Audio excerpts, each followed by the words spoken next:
The Roman Empire is known for its well-defined forces and the power of conquering states and countries with its great strength. Greece in the Roman time depicts the period when ancient Greece was overwhelmed by the Roman Republic and Empire. This era spanned from 27 BC to AD 1453, regularly alluded to as the Byzantine Empire after about AD 395. Greece was one of the zones that dominated the ancient world. They warded off the Persian Empire and extended their limits, particularly during Alexander's rule.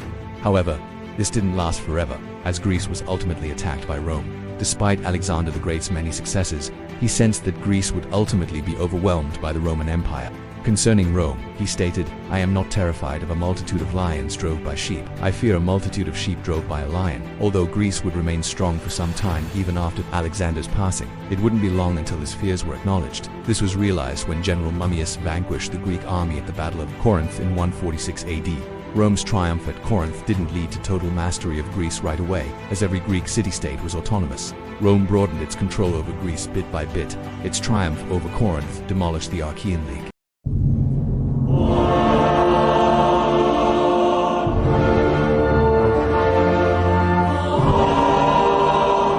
The Greeks. A people glorious and arrogant, valiant and headstrong.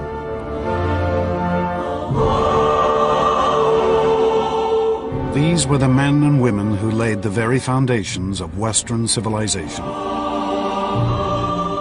Their monuments still recall perhaps the most extraordinary 2 centuries in history.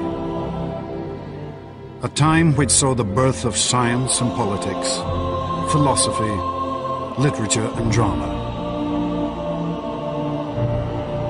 Which saw the creation of art and architecture. We still strive to equal.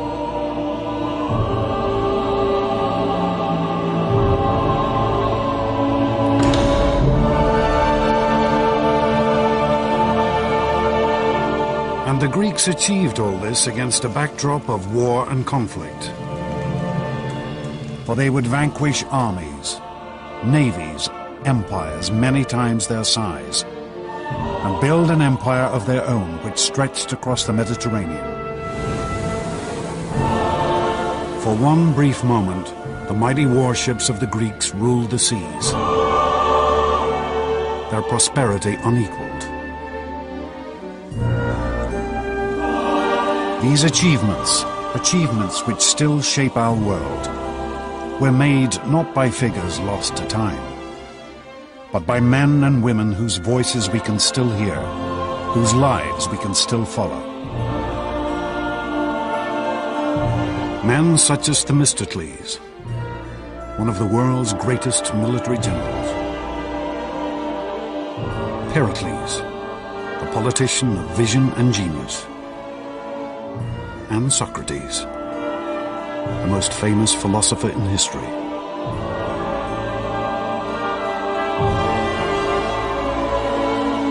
This is the story of these astonishing individuals, of the rise and fall of a civilization that changed the world.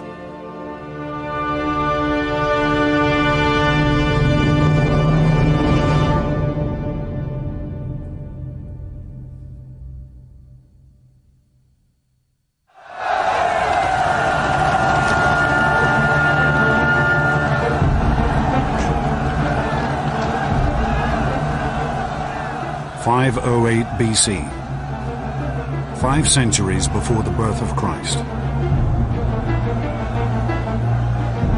In a town called Athens, a tiny city in mainland Greece, pandemonium ruled the streets.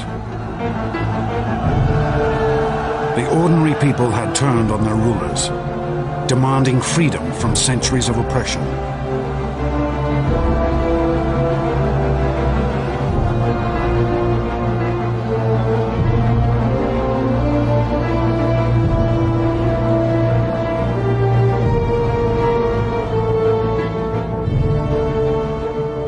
At this moment, one man looked on.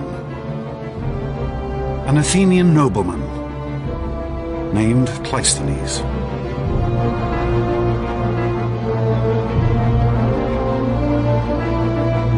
Cleisthenes had been brought up from birth to be a ruler, to look down on these common people with contempt. But this one night would be a turning point. In his life, in the history of Greece, and in the history of civilization. In a flash of inspiration, Cleisthenes would see that these ordinary people should have freedom, a chance to shape their own destiny, to govern themselves.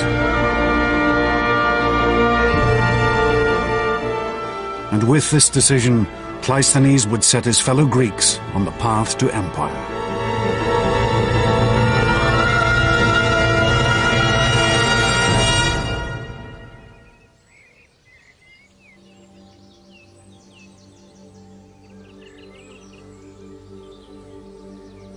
Historians estimate that Cleisthenes was born around 570 BC. He was hardly the type to become a man of the people, for he had been born into one of the richest families in Greece, his home a palace by the standards of the day.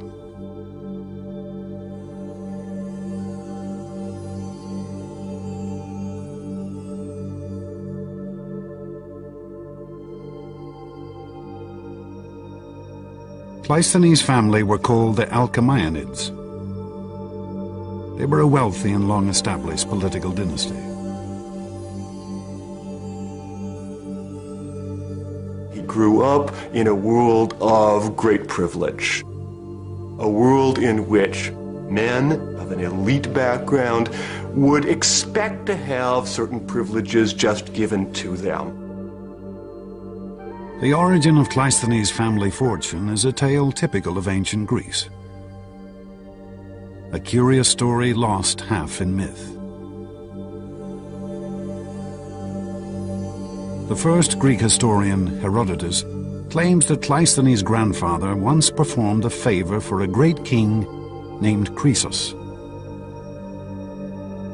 a king of immeasurable wealth. In return, he was told he could take a gift of gold dust from Croesus' treasury. But according to Herodotus, Cleisthenes' ancestor couldn't restrain himself just to loading up his pockets. He stuffed every orifice of his body, his ears and his mouth, with shimmering gold dust, and then poured more over his head and hair. And Herodotus writes that King Croesus was so amused by this bravado that he let him take all the gold he was carrying and as much again.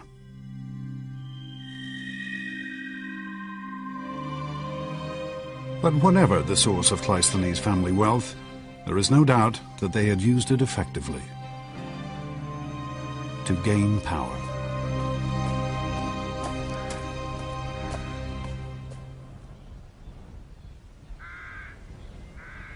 From his earliest days, the young Cleisthenes was taught that he was an aristocrat, ancient Greek for a member of the ruling class. In the 6th century BC, these aristocrats controlled everything that happened in Cleisthenes' hometown, a small settlement called Athens.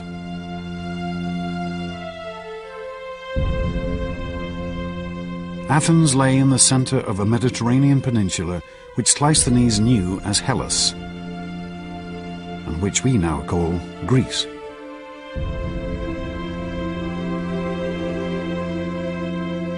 In the days of Cleisthenes' youth, it would have seemed impossible that this city would soon rule an empire. It certainly is not what we'd call a city. Forget Manhattan. Athens in the center has public buildings, but otherwise I think one should imagine more village style of accommodation and habitation.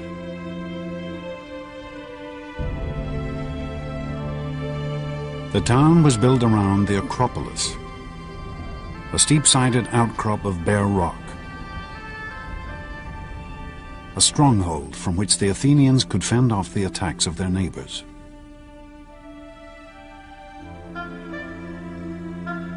In the narrow streets surrounding the Acropolis huddled the simple homes of farmers and tradesmen.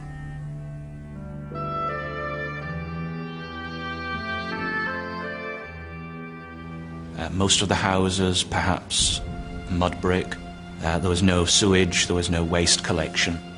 We would find it very much like wandering through a third world village. You would certainly be able to smell Athens as you approached it. For men, life was passed working in the fields or in basic crafts. Women spent their days cloistered in the home, cooking, spinning, weaving. For these Athenians, reading and writing was a rare skill. There was nothing that we might call science or medicine. Life expectancy at birth was less than 15 years. I think the idea that ancient Greek life was nasty, brutish, and short would be entirely accurate. Certainly, life was extremely tough.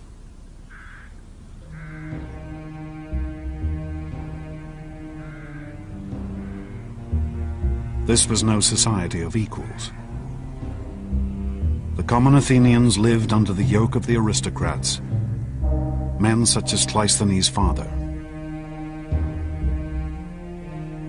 The traditional political milieu from which Cleisthenes arose was one in which all effective political power was being dominated by a relative handful of people. The possibility that the ordinary people of Athens would actually matter was the furthest thing from the mind of the traditional Greek elites. For the Greek writer Aristotle, this was a world riven by injustice. The whole country was in the hands of a few people. The hardest and bitterest thing for the masses was their state of serfdom. Not that they weren't discontented with anything else, for to speak generally, they had no part nor share in anything. Athens was, in a sense, turned against itself. You had one part of the population, the aristocratic elite, holding power at the expense of the rest of the citizen population. Dominated by aristocrats interested only in preserving their own power, Athens hardly seemed a state on the verge of building a great empire. But then Greece also seemed an unlikely land to give rise to greatness. If you look at the physical world of Greece, it's not the kind of place that you'd immediately expect to produce a great civilization. Simply too many mountains. Greece does not have the obvious kind of physical unity that typically seems to be associated with the really great imperial civilizations of the ancient world. The great civilizations of Cleisthenes' day had grown up around rivers and the fertile plains stretching from their banks. To the south of Greece lay Egypt, where the regular flooding of the Nile sustained a civilization already 2,000 years old. And to the east lay the Persians,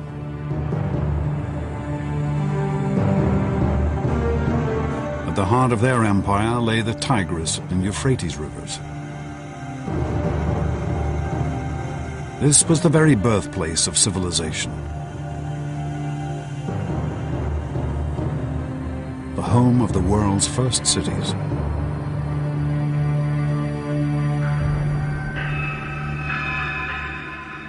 But mainland Greece had no great open plains. This was a landscape riven by mountain ranges.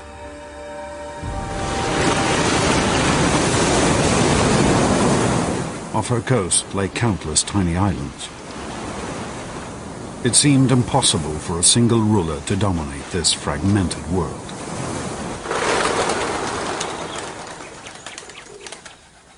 Instead, Greece was divided into countless tiny nations called city-states, each fiercely independent, each with its own culture and history. In Cleisthenes' time, there were over 1,000 of these city-states, jostling with each other for land and power. They never were politically unified, or at least in the classical period, never politically unified. And indeed, each individual Greek city-state, each polis, sought to maintain its own independence, sometimes successfully, sometimes unsuccessfully. In the early 6th century, Athens was not nearly the most powerful or important of these tiny nations. Argos had stood for over 1,000 years. Her citizens were able to trace their history back to the mythical days of the Trojan War.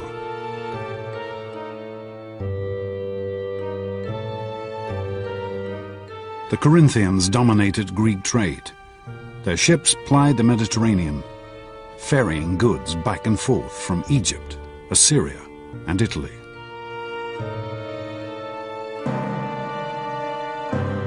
But there was one city-state which had military power, which appeared that it might come to dominate all of Cleisthenes Greece. In the south of Greece, around the reed beds of the river Eurotas, lay the city-state of Sparta.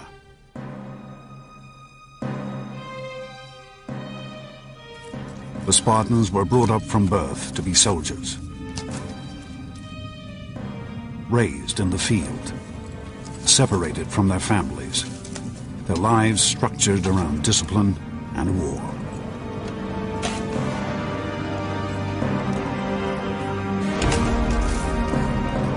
The center of an average Spartan man's life was his barracks, and he was brought up to be a military man. The Spartans lived a life stripped of comforts, with few possessions apart from their weapons, and their cloaks dyed red to conceal their or their victims' blood.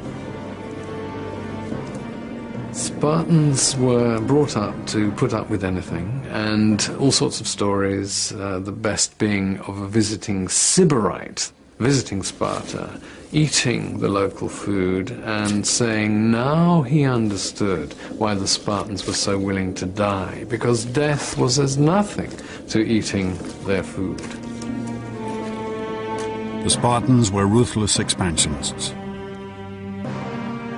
By Cleisthenes' time, they had conquered all of the surrounding regions, more than 4,000 square miles. And they had reduced these conquered populations to a slave class known as the Helots. The Helots were forced to work in the fields for their Spartan overlords, and they were ruled with an iron fist. The Spartans every year declared war on the Helots, and the point of this was partly, of course, to reinforce their sense of identity as a warrior community, but also, rather calculatingly, to make it legitimate to kill a Helot.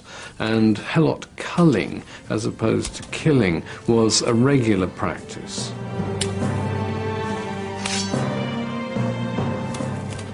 If there was any part of Cleisthenes Greece that looked like it might build an empire, it was Sparta. For the rest of the Greeks, they were a threat, always on the horizon.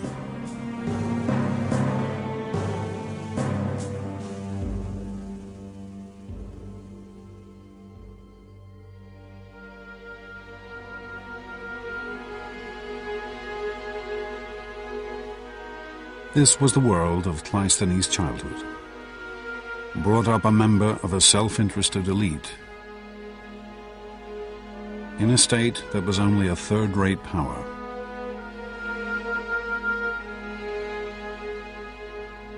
It was an unlikely beginning for the man who would set Greece on the path to empire.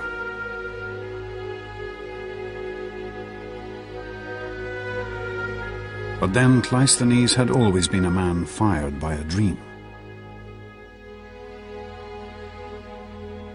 A uniquely Greek vision of the greatness a man could achieve.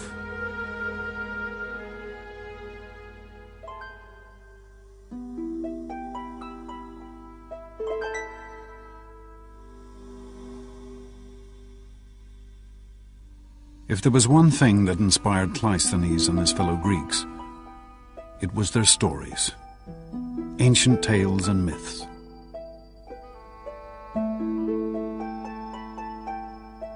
The country was continually crisscrossed by hundreds of traveling bards who recited these stories to whoever would pay. These were people who, in an age without writing, had memorized over 1 million lines of poetry. It's very easy to underestimate the power of the human memory when we live in a culture like ours, which has so many means for recording things. Before the Greeks got the alphabet, they seem to have been able to remember vast tracts of poetry and pass it on over the generations in a quite remarkable way. These traveling bards would have regularly visited the Athens of Cleisthenes' childhood, and their stories would have influenced and shaped him from his earliest days.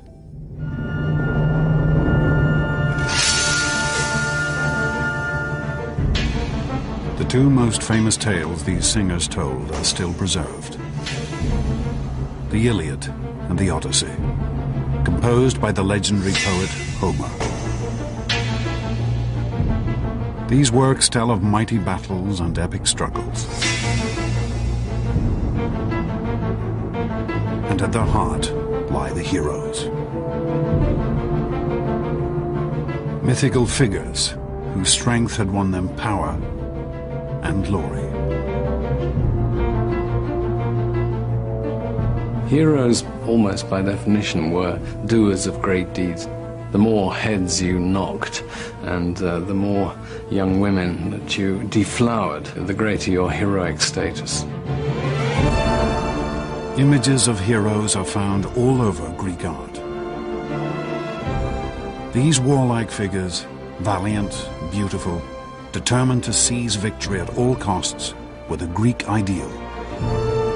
The heroic ideal was absolutely central for the whole world of Greek culture.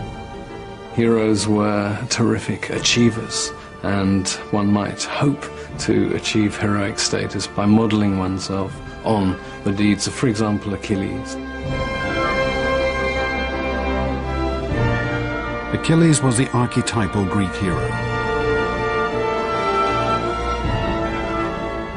As a child, he had been offered the choice between a long, ordinary life or a brief burst of glory in the battlefield.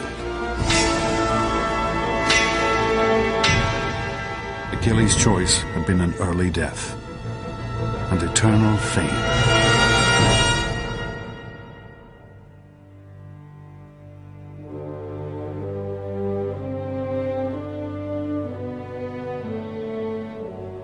This, the vision of the hero, the ideal of the man of action, was the model that Cleisthenes was brought up to follow.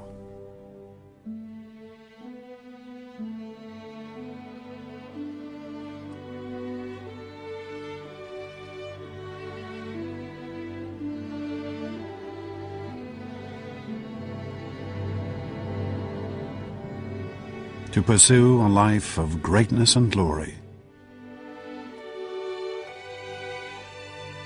won through strength and valor.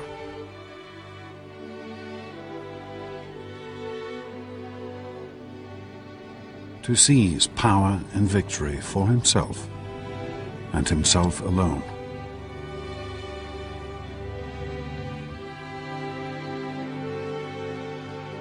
To become a real-life hero.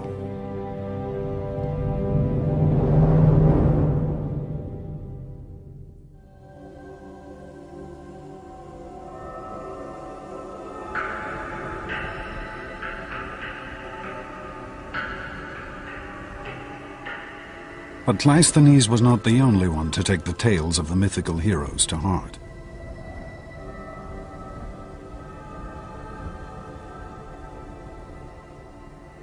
There's a big change in the middle of the 6th century when one man seizes control of the government as what the Greeks called a tyrant.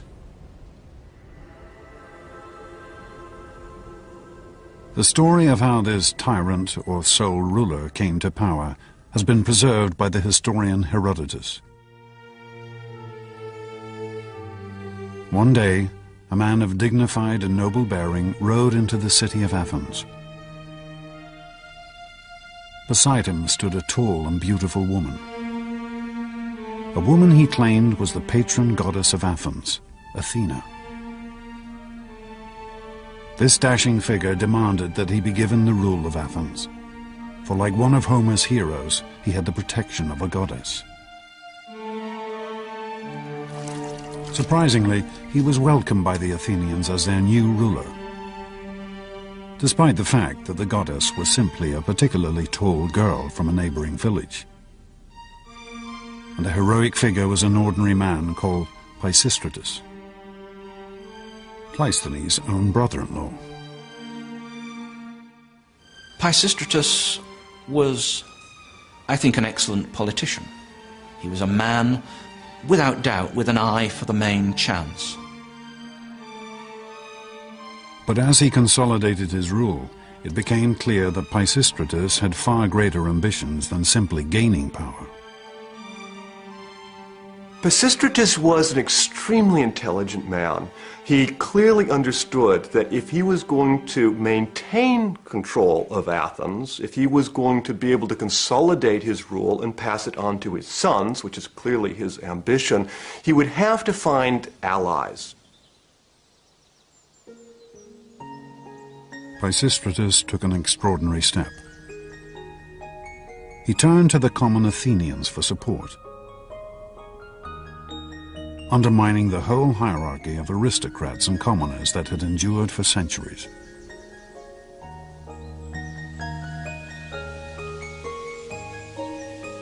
Pisistratus reduced taxes and introduced free loans to allow the people to build up their farms.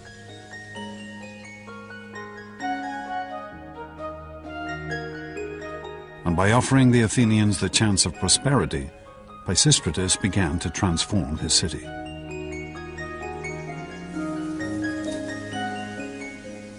With the rise of Pisistratus, we start to see the success of agrarianism accelerated at Athens.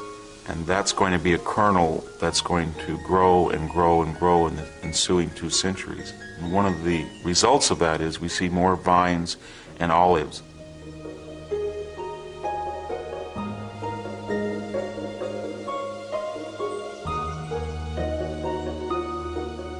Olive trees manifest themselves in every aspect of Greek culture. Economically, they allow people to have cooking oil, they allow people to eat olives, they allow people to use lubricants, soap, fuel, so it's a very valuable economic commodity. The land around Athens produced excellent olives, the best in the Greek world. And as production soared, the Athenians found a ready market for this oil.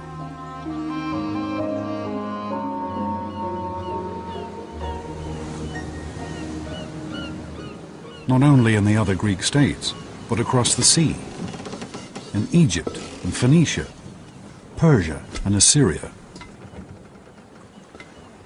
For Athens was ideally situated to export to the entire eastern Mediterranean.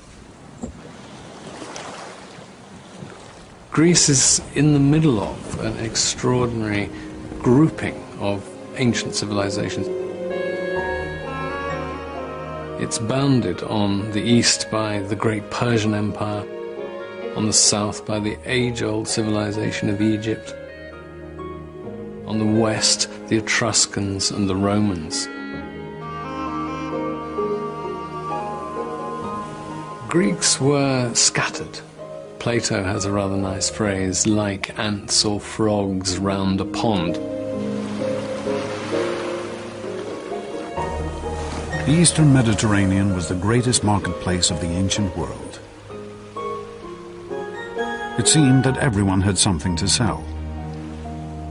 Grain from Scythia, salt fish from the Black Sea, wine from the great vineyards of the island of Chios, gold, silver, art and finery from Egypt. And everyone was willing to trade for Athenian olive oil. As goods flowed in and out of the Athenian harbor, the Athenians found their wealth and prosperity on the rise.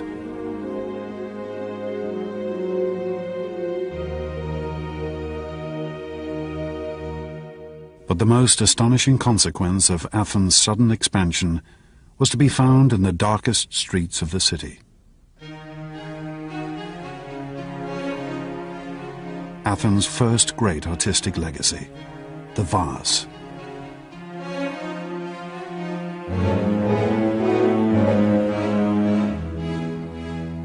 I think what's fascinating about the pottery is that in its own time, it wasn't a big deal artistically. What was inside the pots was almost invariably worth more than the pot itself.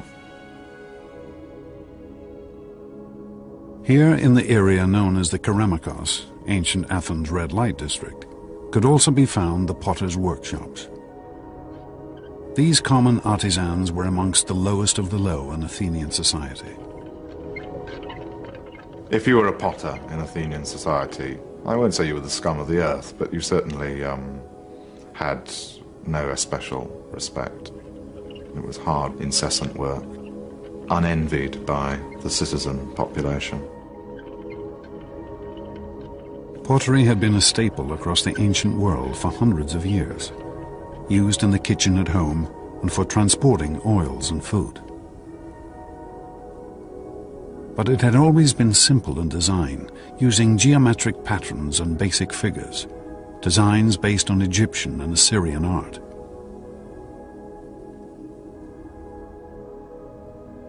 But Athenian potters, as they decorated their work, began to develop a whole new style of painting. A freshness and a naturalism never before seen. A style still astonishing today. It's now become almost commonplace for a Greek vase on the modern antiquities market to fetch millions of dollars or pounds. And if the makers of those vases had any idea of what we were shelling out for them, their graves would spin with either resentment or just absolute hilarity. These Athenian potters seem to have been motivated not by the idea of producing great art for eternity, but of outdoing each other. On one particularly fine vase, we find the proud comment, "Euthymides, son of Polias, drew this." and then underneath, "And I'll bet Euphronius couldn't have managed it."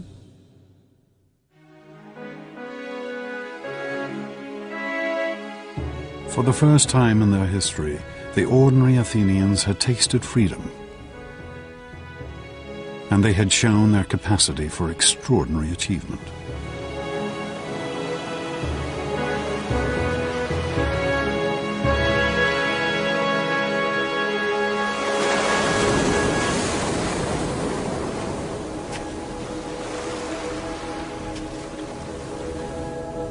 Cleisthenes grew to manhood under Pisistratus' rule.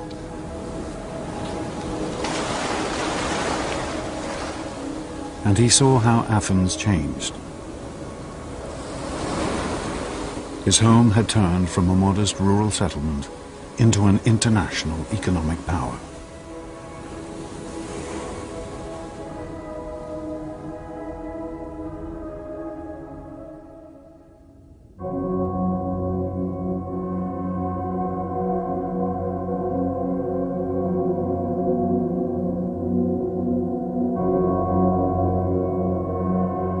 But Pisistratus' rule of benevolent tyranny was not to last forever. In the year 527 BC, he died and was laid to rest here in the Athenian graveyard. His son Hippias took over. At first, Hippias followed in his father's footsteps, ruling Athens with a fair hand. But soon, the Athenians discovered the perilous nature of tyranny.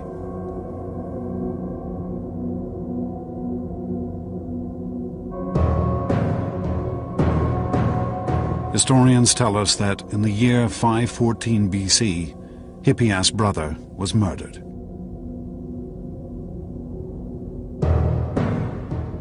Aggrieved and bitter, the tyrant's behavior completely changed. Hippias not only executed the murderers, but cruelly tortured one of their wives to death as well.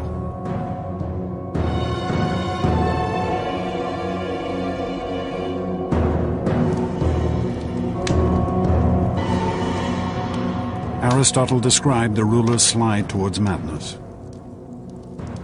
After this, the tyranny became much harsher, for Hippias ordered numerous executions and sentences of exile in revenge for his brother.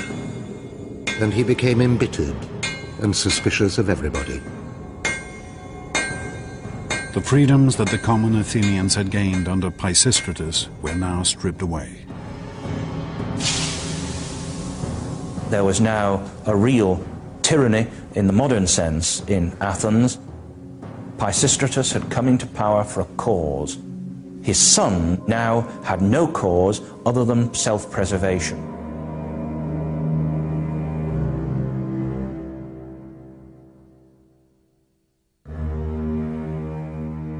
Life for Cleisthenes had now become increasingly dangerous.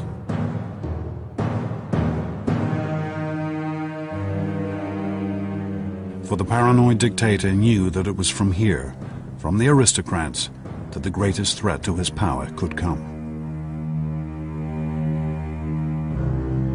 And Hippias' fears would be proved right.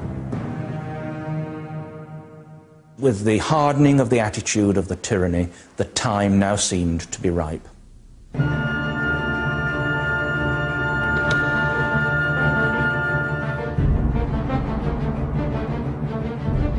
Cleisthenes decided to take his first great gamble. He would try to overthrow Hippias, to gain power for himself and his family. Cleisthenes' ambition to make his mark upon the scene is something that, of course, would have been impressed on him from a very early age. From the stories of the heroes, that they need to succeed and to strike at the right time. For Cleisthenes himself, it would be an achievement. Cleisthenes assembled a conspiracy to overthrow the tyrant. Hippias was trapped in his stronghold, captured and banished from Athens forever.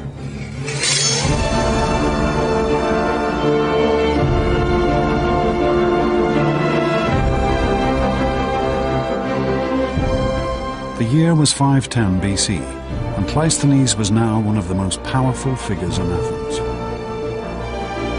He had lived up to the heroic myths he'd been brought up to follow since childhood.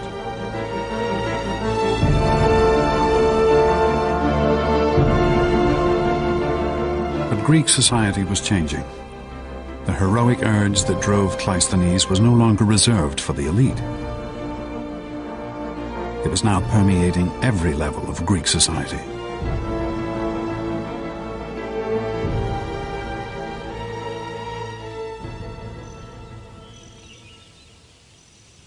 This is Olympia in southern Greece. Here, once every 4 years, men from across the Greek world would gather to compete in a vast contest of athletic skill. This was the ancestor of the modern Olympic Games.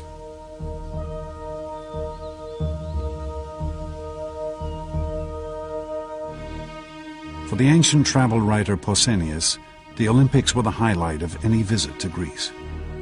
Many are the sights to be seen in Greece, and many are the wonders to be heard. But on nothing does heaven bestow more care than the Olympic Games. The Olympic Games were founded in 776 BC, 2 centuries before Cleisthenes had even been born. Then they had been an exclusive competition for the wealthiest of the Greeks. But by Cleisthenes' time, the Games had evolved to allow anyone to take part. A nobleman could now race against a potter, a king against a fishmonger. The Olympic Games were a chance for any Greeks to display the sort of heroic qualities that the heroes of Homer had displayed. The The competitions had their roots in the skills required on the ancient battlefield. Chariot racing, running, wrestling, boxing. But here there was no real prize, just a wreath of olives and fame throughout Greece.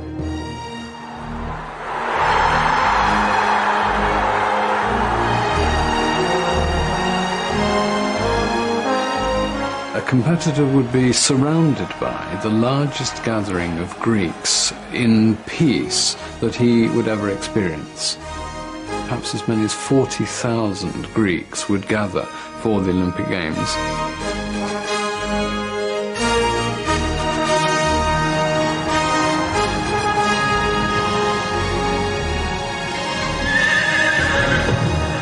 Greeks would travel hundreds of miles to attend the Olympics. And during the festival, the land surrounding the stadiums would be covered with encampments.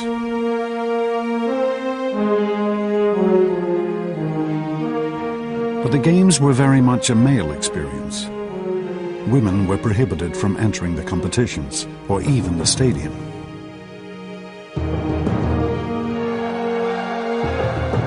But for the Greek man, whatever his origin or class, to win here would be the highlight of his life.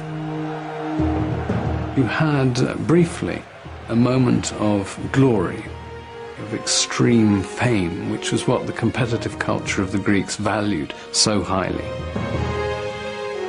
Here the Greeks had perhaps found a civilized way to satisfy the heroic ideal.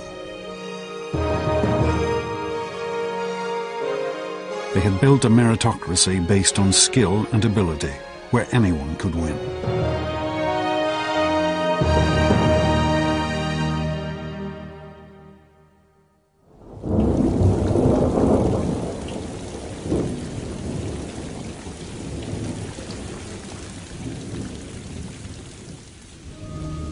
But a world where everyone could seize victory could only make Athens even more unstable. As soon as Cleisthenes gained power, he found that others were conspiring against him. Here, heroism still meant one thing: seize power whenever and however you can. The only rule is that you get what you can, and that you fight. You have to go in there and show that you can win.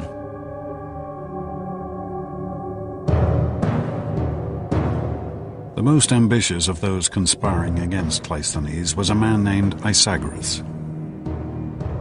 Isagoras was another Athenian aristocrat. He too had been brought up to believe that power was his right. But Isagoras also knew that he could not gain power on his own.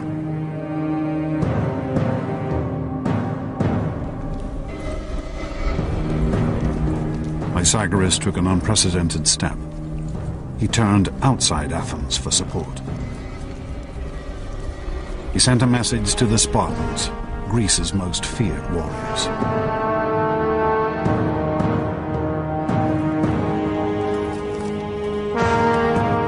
Isagoras was an old friend of the Spartans.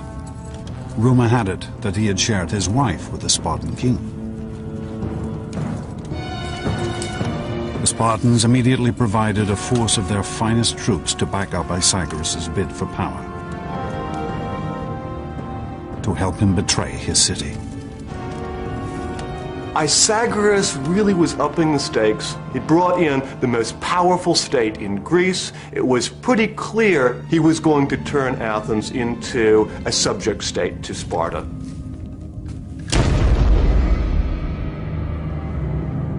With his Spartan force, Isagoras staged a coup, seizing control of Athens. He and his troops would rule from the high point of the city, the stronghold atop the Acropolis.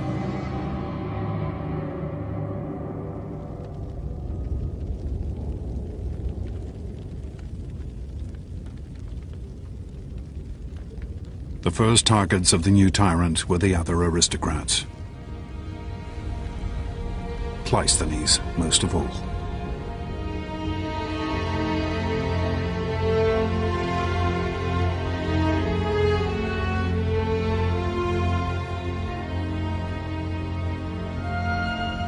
Over 700 households were cast out of Athens, including Cleisthenes and his entire family.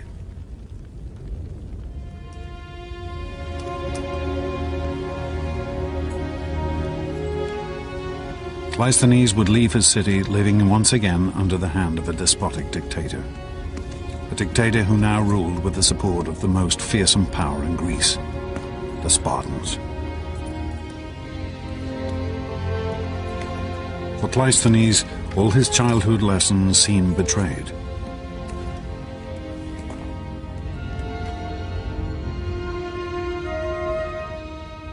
He had been brought up to be an aristocrat and a ruler.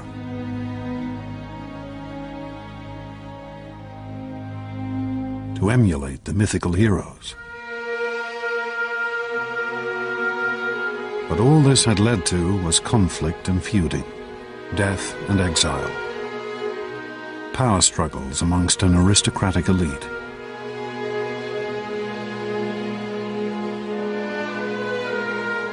How could Athens ever escape from this pointless cycle of violence?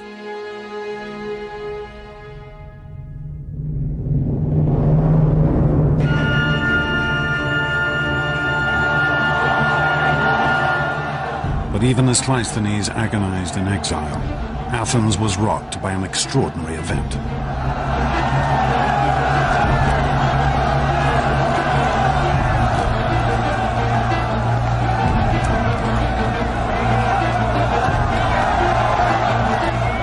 Like their mythical heroes, the ordinary people of Athens now took their destiny into their own hands.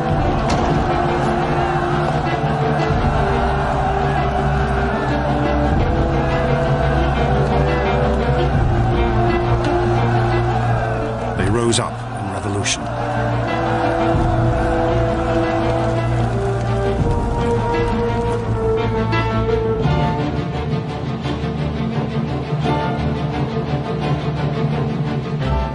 Isagorus and his Spartan allies blockaded themselves atop the Acropolis, the high point of the city.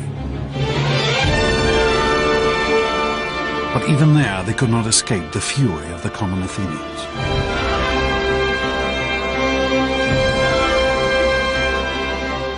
For 2 days and nights, Isagorus held out against this extraordinary uprising. Until finally, on the morning of the 3rd day, he was forced to surrender.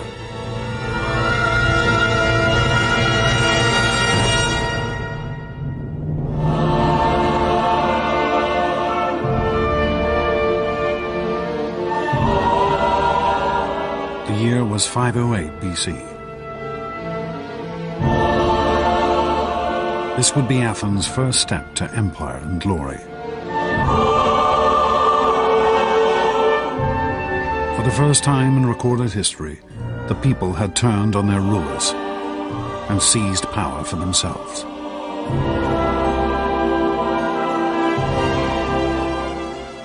Athens at this point is in control of the mob, the ordinary people who had risen up without organized leadership, and then the question is, what happens now? At this new dawn, the Athenian people now turned to one man. A figure whose life, whose experiences and disappointments had given him a unique vision. Cleisthenes was recalled from exile and asked to build a government.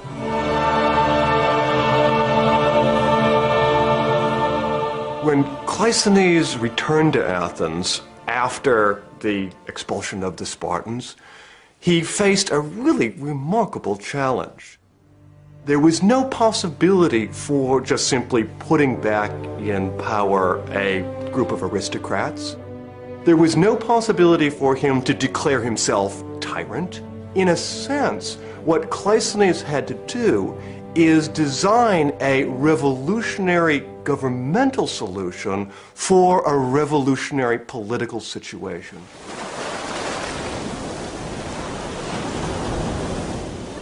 For Cleisthenes, the problem was how to give his fellow Athenians the say in their future that he knew they must now have.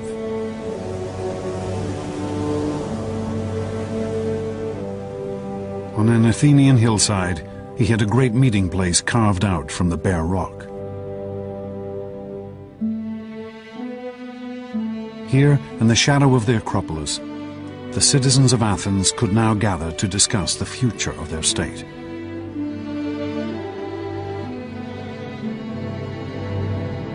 On these very steps, rich and poor alike could stand and address their fellow citizens.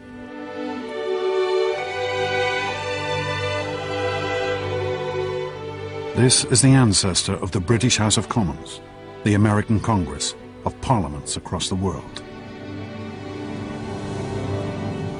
And where government had once been decided by the strength of a sword arm or the thrust of a sharpened spear, Cleisthenes instituted the simple vote. A white pebble for yes, a black pebble for no. And with this elegant and simple idea, Cleisthenes instituted the rule of the people.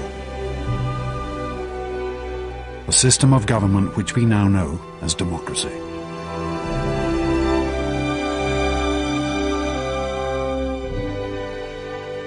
The great Athenian assembly would gather every 9 days to vote on issues covering the entire administration of the state, from the raising of taxes to the building of roads, from the price of figs to the declaration of war.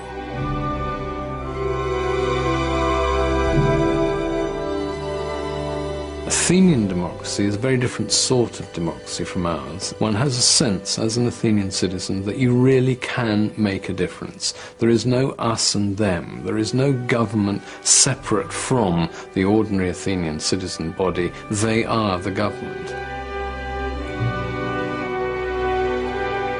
Democracy represented a sharp break. An originally elitist, heroic culture was now turned on its head, and the idea was that even ordinary Greeks who weren't aristocratic, who were not rich, could be, as it were, heroes in politics.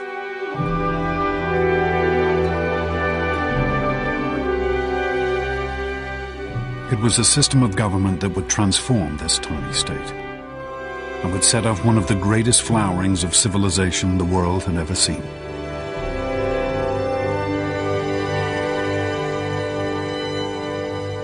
It's not just an accident that you had democracy and you had this tremendous flourishing of culture. I think that democracy really does, in a very real way, unleash, make possible potentials within human societies that are very unlikely to be unleashed, to be made actual in any other way. The Athenians would take what had been the greatest achievements of the ancient world and transform them. They would take the monumental pyramids and temples of the Egyptian pharaohs and with them build an architecture of grace and splendor. They would take the myths and tales of the traveling bards and transform them into theater, entertainment for a whole city. And the great stone sculptures of Assyria and Egypt would be remade with an intimacy and emotion that still touches us today.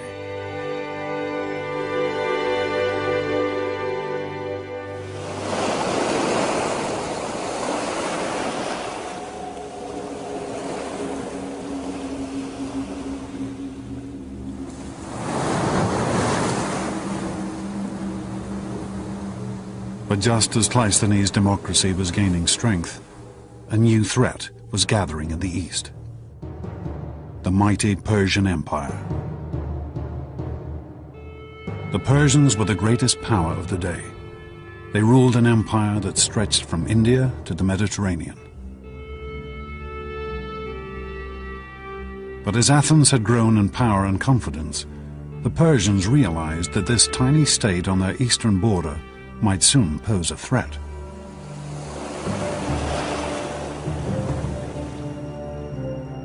They mobilized a force of 30,000 men to invade Greece immediately.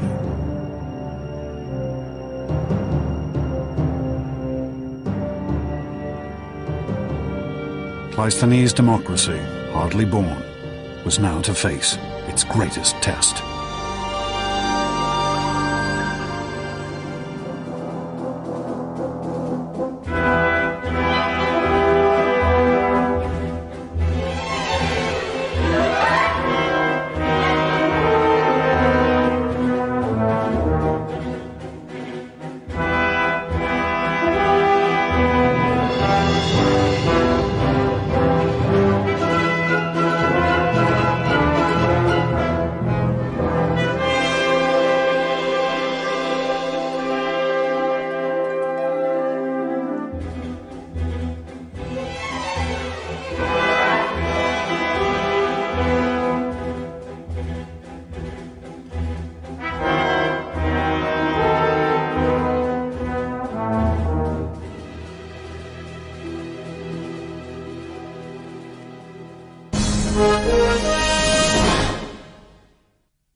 Greece, the year 490 BC.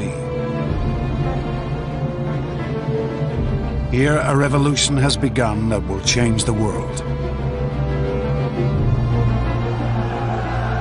In a moment of chaos and anarchy, the people of a tiny state named Athens have seized control of their city and established democracy for the first time in history. But now this tiny state will face a greater challenge. Athens will be pitted against the greatest power of the day, the tyrannical Persian Empire. In a contest spread across land and sea that will last over a decade, Athenian democracy will be tested in the crucible of war.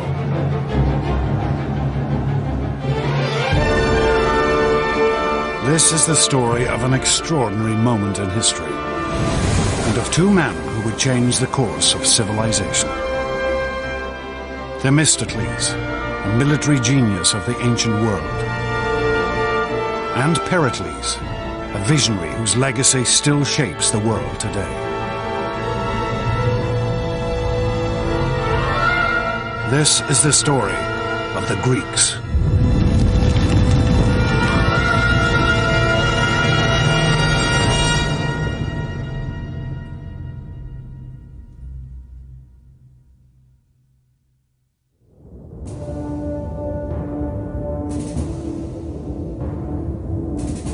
(490 BC).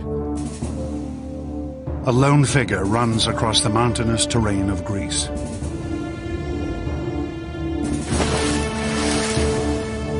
His name is Phidippides, citizen of a tiny democracy named Athens. On this day, Phidippides will make one of the most astonishing athletic achievements in history. The inspiration for our modern marathon.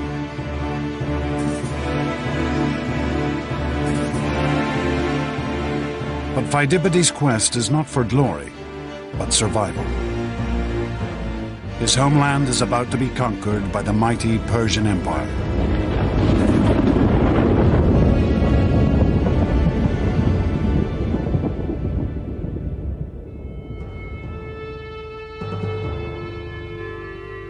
In the early 5th century BC, the Persians were the greatest power on the world stage.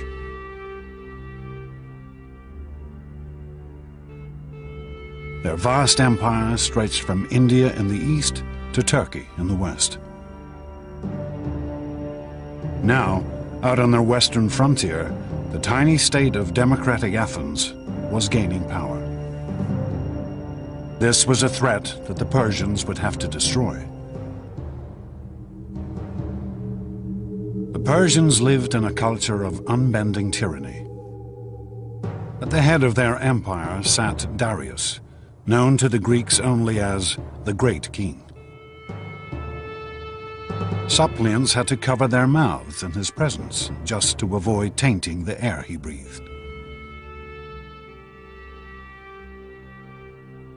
For Phidippides and the democratic Athenians, Conquest by Darius and the Persians would mean the destruction of their entire way of life. There is a huge cultural difference between the Greeks and the Persians. The Greeks are a people who emphasize freedom. The Persians would put far more emphasis on obedience. It's a struggle between freedom and slavery.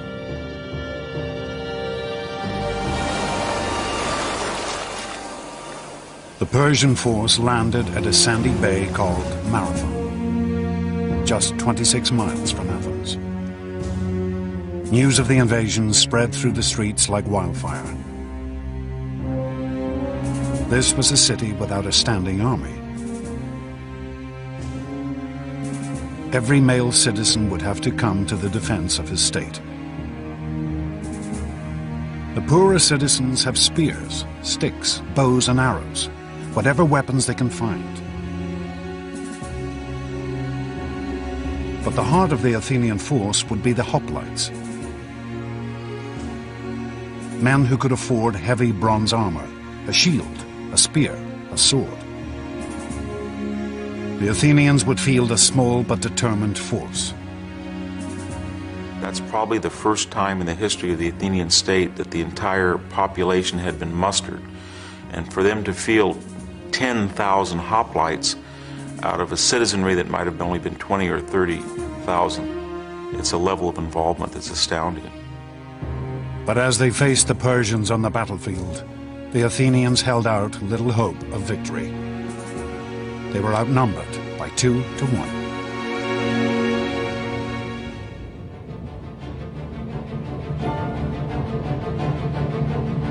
Pheidippides' desperate mission was to run for help from one of Athens' local rivals, the Greek state of Sparta.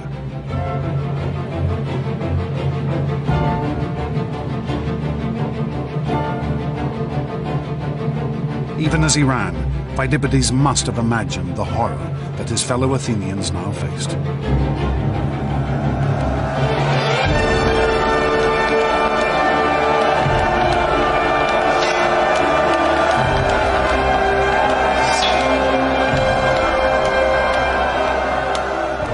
You're dodging spears from your men in front and your men in behind. You probably couldn't see or hear. All you would feel would be pressure.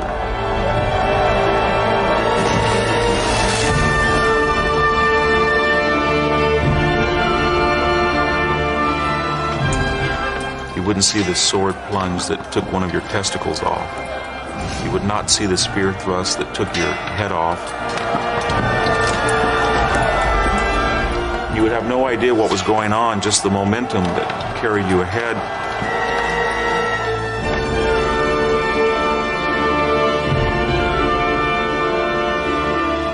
All you would be aware of is that you had to push forward and keep stabbing and keep on your feet, and you would hope that everybody else would do that. Pheidippides' run was to become the stuff of legend.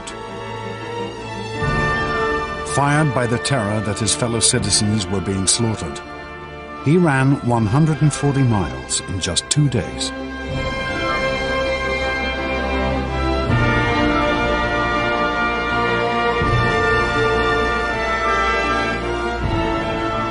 But Pheidippides' quest would end in failure. Help would be refused. He was left only with the knowledge that his fellow Athenians would have to fight alone.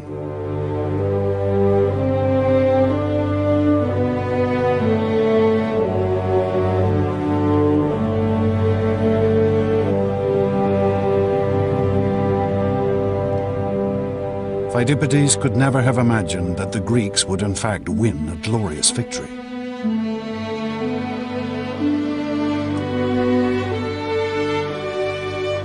The Athenians had rushed at their foe in a headlong charge. And the Persians had scattered in the face of their assault.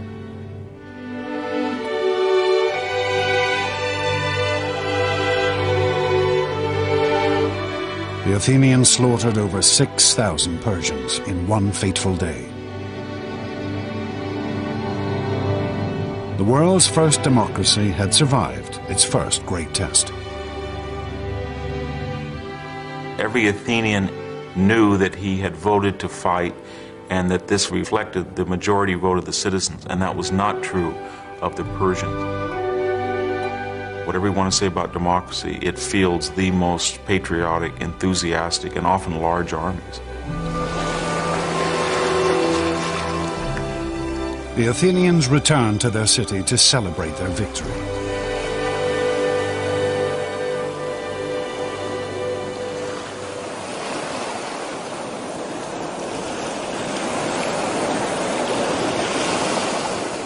But amongst them was one for whom the war with Persia had only just begun.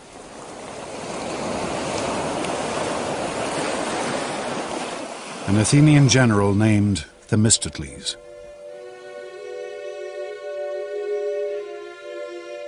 Themistocles had fought on the battlefield at Marathon.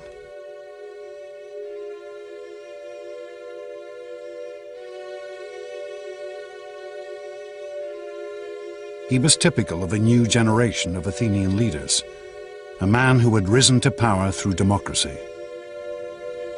Themistocles is a fascinating character, very much an example of the effect of democracy in Athens.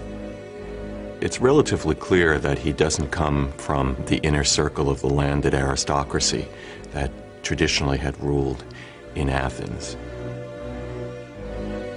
There were stories told about his feeling rather touchy about the fact that he hadn't had a traditional aristocratic upbringing, for example, in music and poetry. In fact, that might have given him a spur to show that he could do as well as someone who had gone to all the right schools, as it were.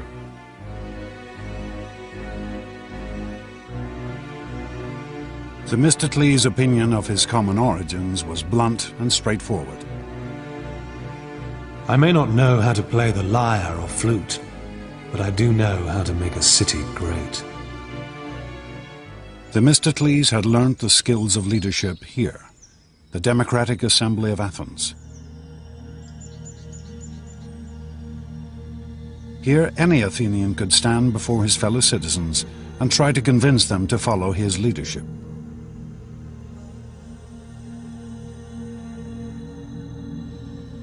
From this very podium, Themistocles would now show himself to be one of history's greatest leaders,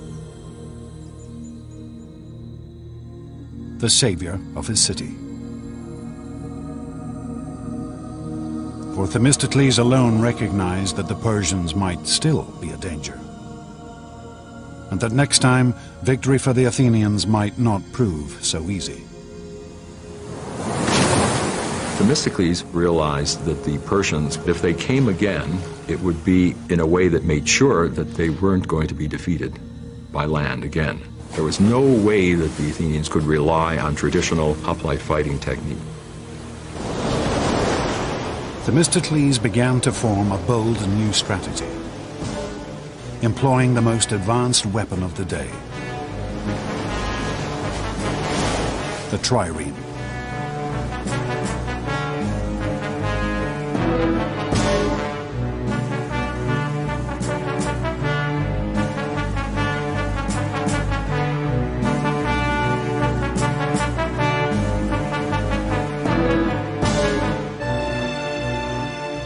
Triremes had been developed by the Greek state of Corinth,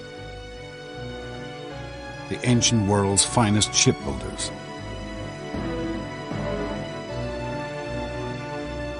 Stacking 170 oarsmen on 3 levels, their combination of lightweight and raw power gave them astonishing speed and maneuverability.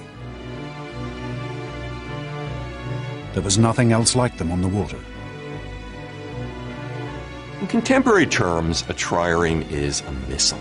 The object of a trireme is to ram the enemy's ship. It is a very narrow, very light, very sleek, and very fast weapon. But these triremes were also exceedingly expensive. And Themistocles' vision of a vast Athenian navy might never have come to pass if it had not been for one stroke of luck.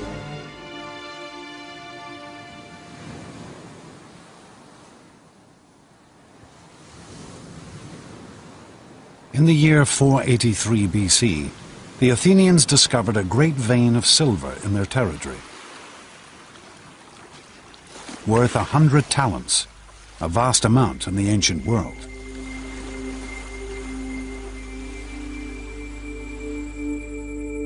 The Athenians wanted to divide these newfound riches among themselves. But then Themistocles stood up in the assembly. He wanted to spend the money on ships. But he also knew that this would be a hard proposal to sell. And so Themistocles played a complex bluff. His argument is not that the money should be used to build a fleet against Persia, but rather it should be used to build a fleet against Athens' local rival, the Greek city-state of Aegina. The reason Themistocles does this is that he knew it would simply be too upsetting to remind people of the Persian threat. It's a difficult argument to make and a tribute to his political skill that he's able to do it.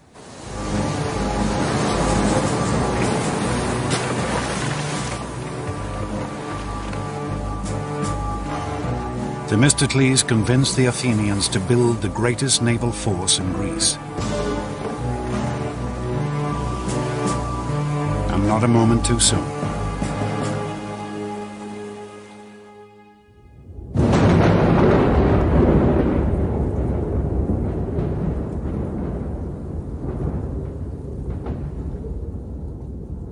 The great Persian king Darius died in 486 BC. And his son Xerxes assumed his father's throne. Xerxes' first action was to vow vengeance for his father's defeat at the hands of the Athenians. On my father's behalf, and on behalf of all my subjects, I will not rest until I have taken Athens and burnt it to the ground. As an imperial power, the Persians cannot allow small regional states like this to beat them with impunity. Xerxes began to gather his forces. He conscripted troops from every corner of his empire. Arabians, Egyptians, Phoenicians, as well as Persians. Rumors began to leak back to Athens that Xerxes' army numbered nearly 2 million men, that it was the greatest force the world had ever seen, that soon it would be ready to march.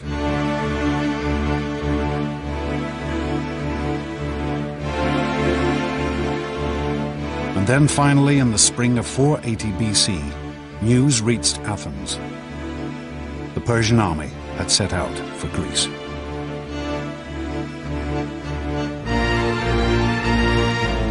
History records that Xerxes' troops drank rivers dry.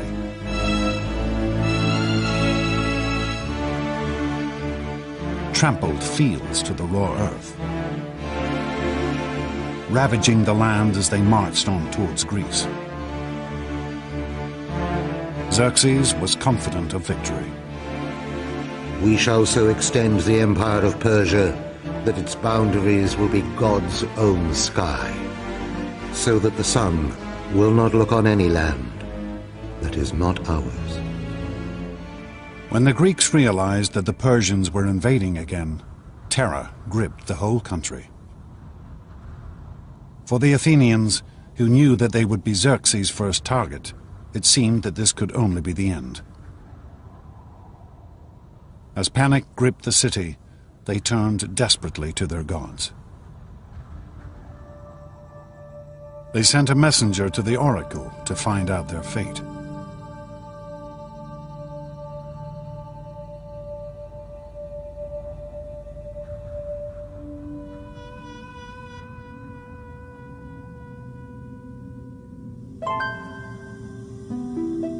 Here, high in the Greek mountains, can still be found the site of Delphi, the most famous of the Greek oracles. Built around a vast chasm in the mountain from which a sacred spring still flows. Here the Greeks would come to discover their future.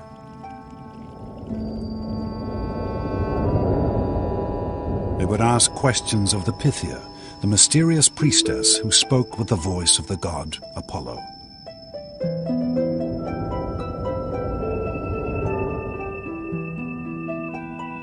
People came from all over the Greek world to consult Delphi, and sometimes came from outside the Greek world as well. It was considered to be the centre of the universe. The omphalos, the navel stone of the whole world, was at Delphi. People asked questions about their private life, which are just the sorts of questions people want answers to now. Archaeologists have discovered copies of the questions asked of these ancient oracles. Has Aristos stolen the wool from the mattress? Hermione asks, "What should I do to have useful children?" But as the Athenians walked up this path 2,500 years ago, their question was simple and grave. What could they do to save themselves? The oracle's response could not have been more negative. Why sit you, doomed ones? Fly to the ends of the earth. All is ruin, for fire and the headlong god of war shall bring you low. When this message came back to Athens, the Democratic Assembly dissolved into uproar. It seemed that even the gods had deserted them. But Themistocles refused to panic. He had spent every day since the Battle of Marathon waiting for this moment. He sent the envoys back to Delphi for a second prophecy.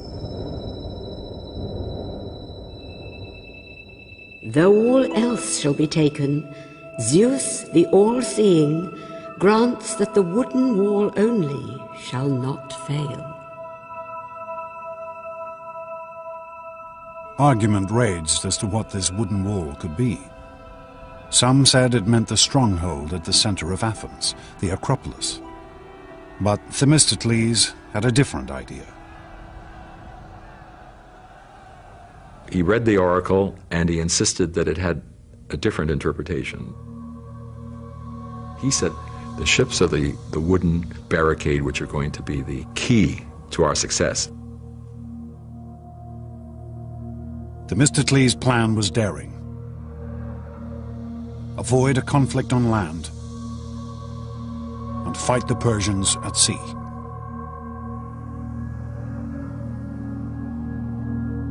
He ordered the evacuation of Athens for the first time in her history. This order for evacuation, carved into a stone tablet for public display, is still preserved, discovered in the back of a Greek coffeehouse. The Athenians shall send their children and wives to the village of Troezen. All the men should embark on the 200 ships that have been prepared to fight the barbarian. Themistocles ordered that his fleet of triremes should gather at Salamis, a tiny island off the Athenian coast. Themistocles' strategy is remarkable not only because it is innovative and because it is bold, but because it requires extraordinary self-sacrifice on the part of the Athenian people. He wants every man, woman, and child to leave their homes and possessions and to go into exile.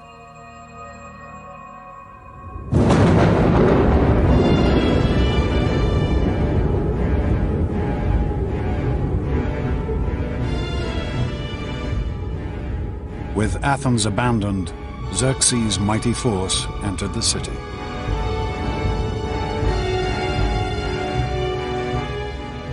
The Persians march in and go up onto the Athenian Acropolis, the symbol of Athens. And they burn it.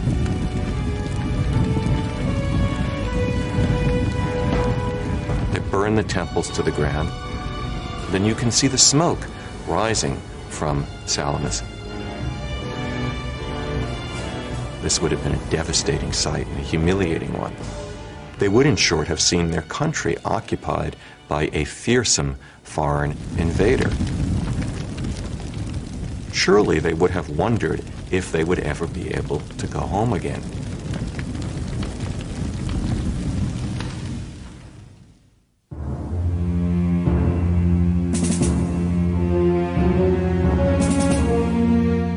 As night fell, Themistocles met the leaders of the other Greek city-states on the island of Salamis.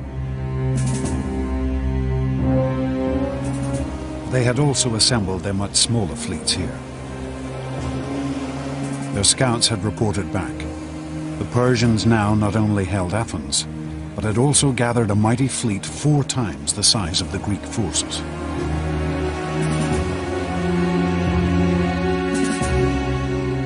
But Themistocles' plans were laid. Themistocles sticks to his guns, and his plan is to defeat the Persians at sea. He wants to fight in this narrow body of water between the island of Salamis and the Athenian mainland. The trick is going to be to get the enemy to fight there, because the Persians aren't stupid. Themistocles sent his servant to Xerxes with a seemingly traitorous message. The Greeks are afraid and are planning to slip away. They're squabbling with each other and will offer no opposition. You have at this moment an opportunity of unparalleled success.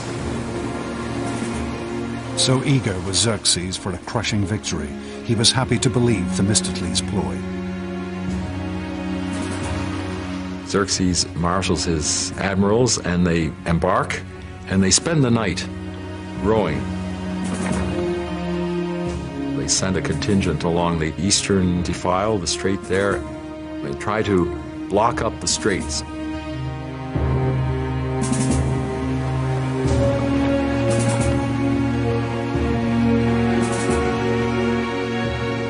Only as the dawn rose did the Persians realize the true nature of Themistocles' plan.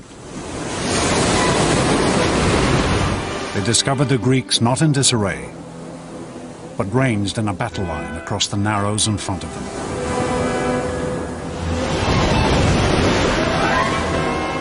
The Persian fleet had been lured so far up the straits that it had no room to maneuver. The powerful Greek triremes bore down on them without mercy.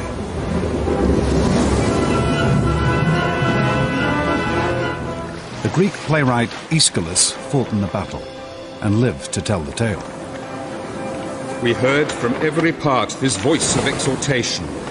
Advance, ye sons of Greece, from slavery save your country, save your wives, your children save. This day the common cause of all demands your valor. The Greek forces smashed into the cornered Persian fleet.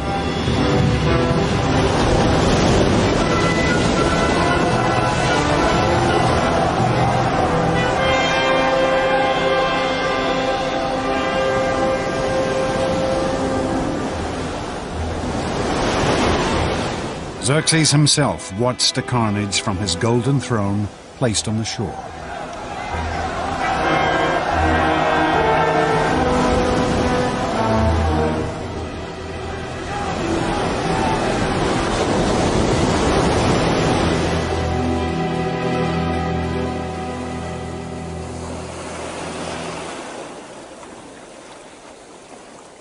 At the end of the battle, the Persians had lost 200 ships. For the Greeks, it was a stunning and conclusive victory. Victory at Salamis is tremendously important for Greece and for the Athenians. It breaks the Persian navy. The Persians can no longer guarantee that they can feed their army, nor can they guarantee the safety of the Persian king. He must immediately get back to Asia Minor while the going is good. In practical terms, the game is over, and the Greeks have won. Themistocles' triumph was complete. He had persuaded the Athenians to build a navy. He had convinced them to sacrifice their entire city to bring them victory at sea. His instincts had been proved right. he had defeated the greatest empire of the day. And he had now placed Athens in a position where she could build an empire of her own.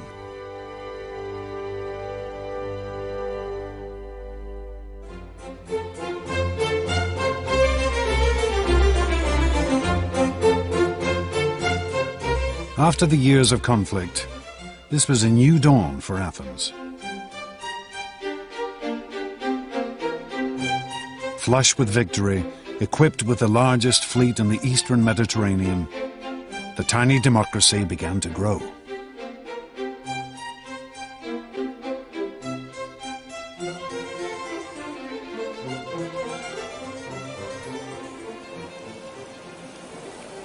The Athenians are going to have naval superiority in the eastern Mediterranean, and that is how great their victory over the Persian fleet is.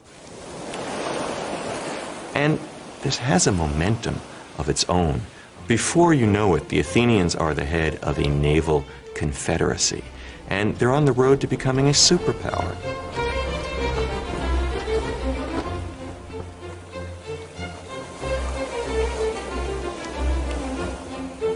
The Athenians founded the Delian League,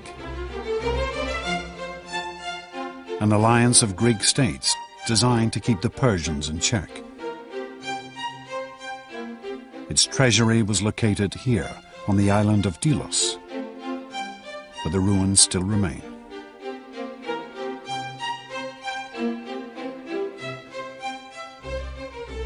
By 450 BC, this league had more than 200 member states. But Athens was the undisputed leader. The Delian League had become Athens' empire in all but name.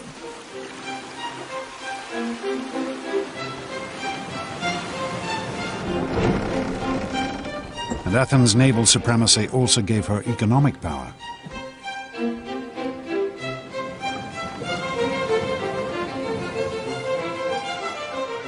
She became a city at the center of a vast trading network. Goods from all over the Mediterranean flooded into her harbors.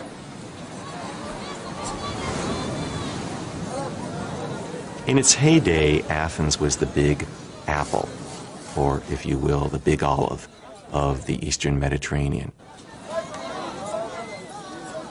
Constant coming and going of traders.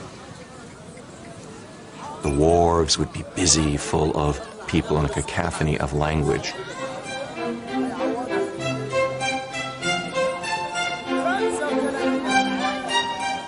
One contemporary author gave an account of the diversity of goods in the Athenian marketplace. From Cyrenia, ox hides. From the Hellespont, mackerel and all kinds of salted fish. Libya provides abundant ivory. Pagasae provides tattooed slaves. Carthage, rugs and many coloured cushions. The Athenian Empire was unprecedented in the degree of prosperity that came to it because of its role as a center of trade. The Athenians had access to a quality of life that probably no Greek had ever had before.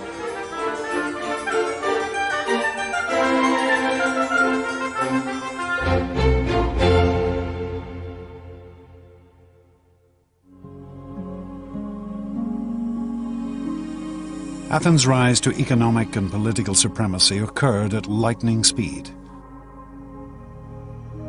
After the Battle of Salamis, she became the dominant power in the eastern Mediterranean in less than a generation.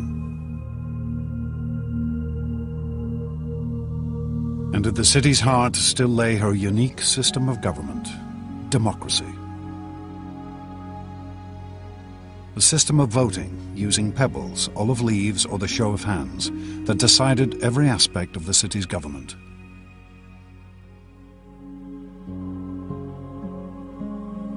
Democracy gave the Athenians a great advantage of unleashing talents, powers, opportunities that other cultures simply cannot match. The Athenians keenly protected their democracy from any threat, foreign or domestic.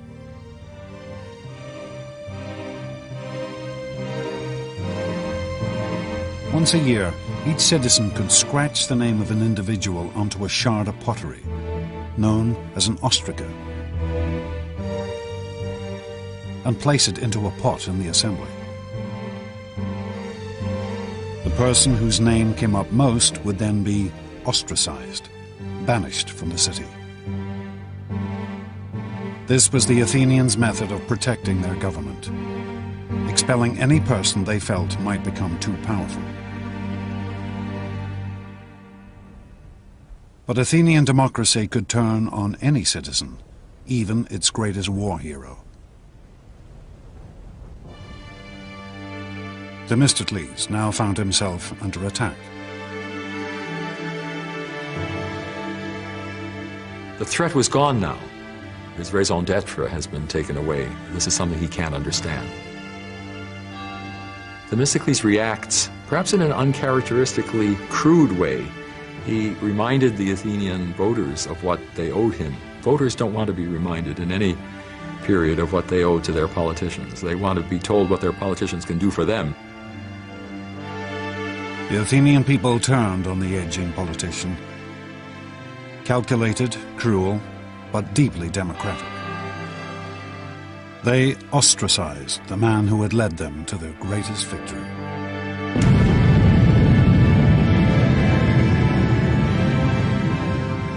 Themistocles was ostracized, I believe, because he was simply regarded as having gotten too big for his boots. Some of the ostraca with Themistocles' name still inscribed upon them have been found, hidden down an ancient well.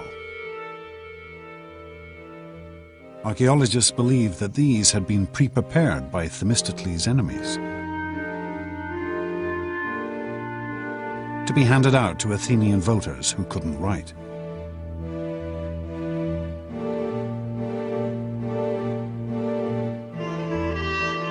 Themistocles never recovered from this humiliation. He was to spend the rest of his years wandering from state to state, finally dying in exile in Persia, the country whose defeat had been his greatest triumph.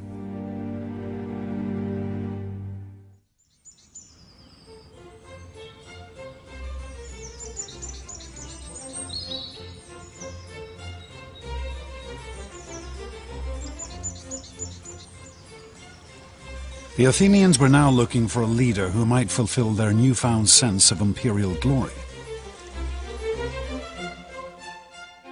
They found a man who seemed the perfect reflection of this new ideal. A man who would change the face of Athens forever. A man named Pericles.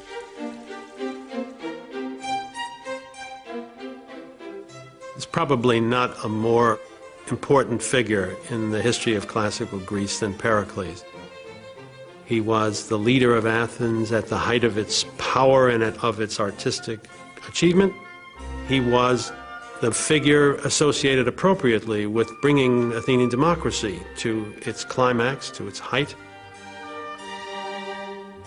But Pericles was no obvious democrat like Themistocles, for he had been born into one of Athens' most elite families.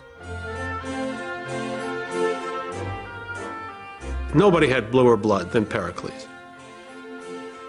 His father was a famous and successful general. His mother came from one of the most distinguished Athenian political families. Pericles was born with advantages and eminence that Themistocles lacked.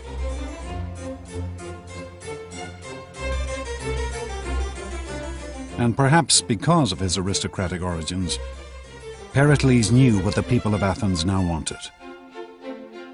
A city fit to rule an empire. It seems clear that Pericles had in mind to create a city whose greatness would be admired by the people who lived there, by everybody else in the Greek world, well into the future.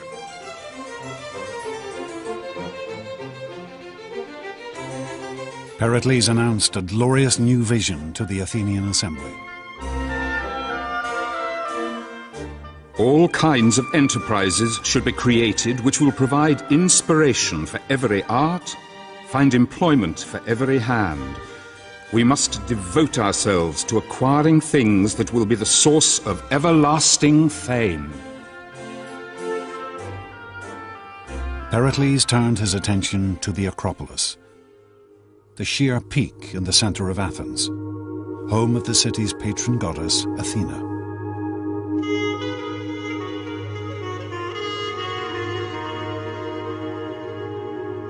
"20 years earlier, the Persians had burnt down the temples that stood here. Ever since, the Athenians had left these ruins untouched, as a memorial to those killed in the war.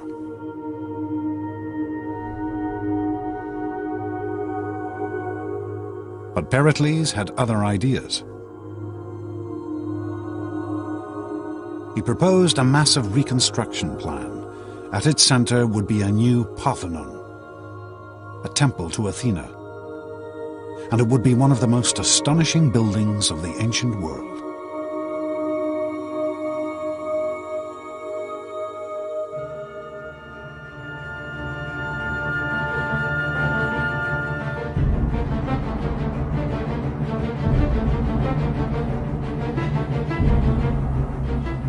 This new construction program was of unprecedented magnitude and expense. The Parthenon in particular was extraordinarily expensive. It was filled with all sorts of architectural refinements. Pericles planned to spend over 5,000 talents in the first year alone, a total budget of more than $1 billion in today's terms. His project would require 20,000 tons of marble.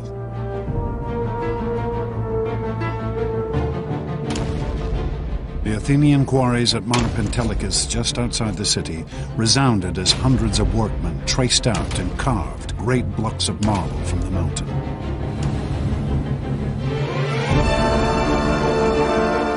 This temple would be decorated like none before.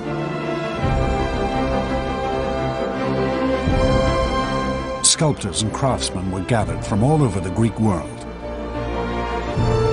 With them stood Pericles, for he treated the building of the Parthenon as his own personal project. He selected architects, he selected the men who designed the plans. Pericles was directly involved in the planning process. Some protested that he was decking out the city like a prostitute. But when the building was completed in only 15 years, his critics were silenced.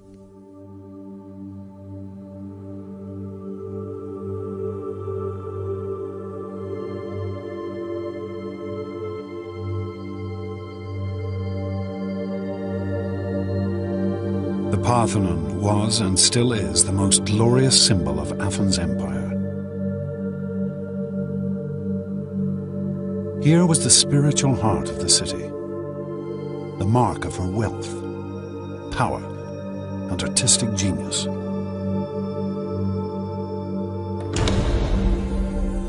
When you first came through the door, you'd have been just stunned. You'd have been confronted immediately by an enormous 40-foot-high statue of Athena in gold and ivory and studded with jewels. I think the impression of a statue of that size and with that kind of dressing must have been truly overwhelming.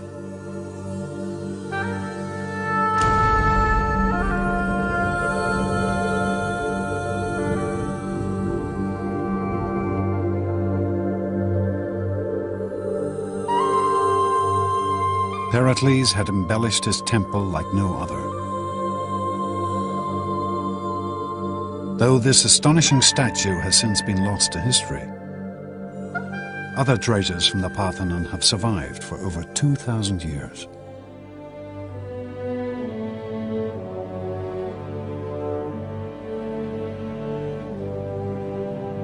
The most famous is the Parthenon frieze. 500-foot-long stretch of carved marble which ran around the inner wall of the temple.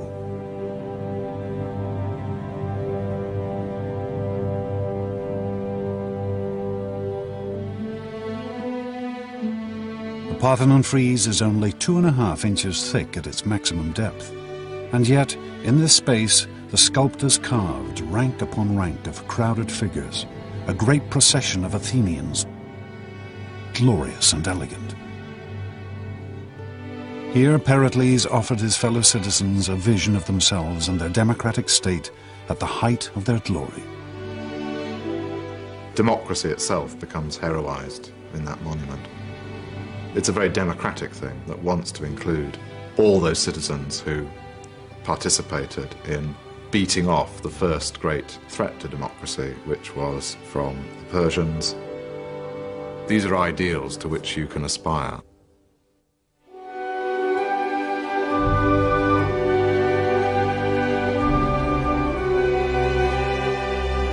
The monuments that Pericles built for his fellow Athenians still stand on the peak of the Acropolis.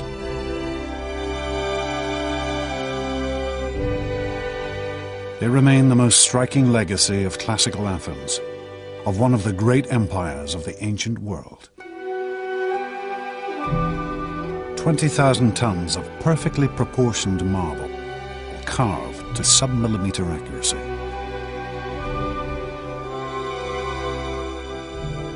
The entire structure of the Parthenon is subtly designed to compensate for optical distortion. There isn't actually a single right angle in the entire temple. Pillars swell. The floor is curved, all to give the appearance of perfection. It is an astonishing testament to the achievements of Athenian democracy.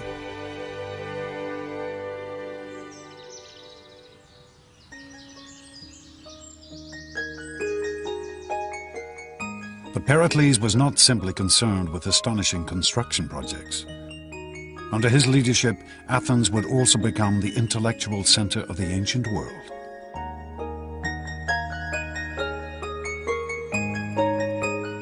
The traditional center of Athenian upper-class life had always been the symposium, or dinner party, where guests would gather to eat, drink, and talk. In these years, Pericles played host to an astonishing generation of individuals. Figures whose achievements would shape Western civilization.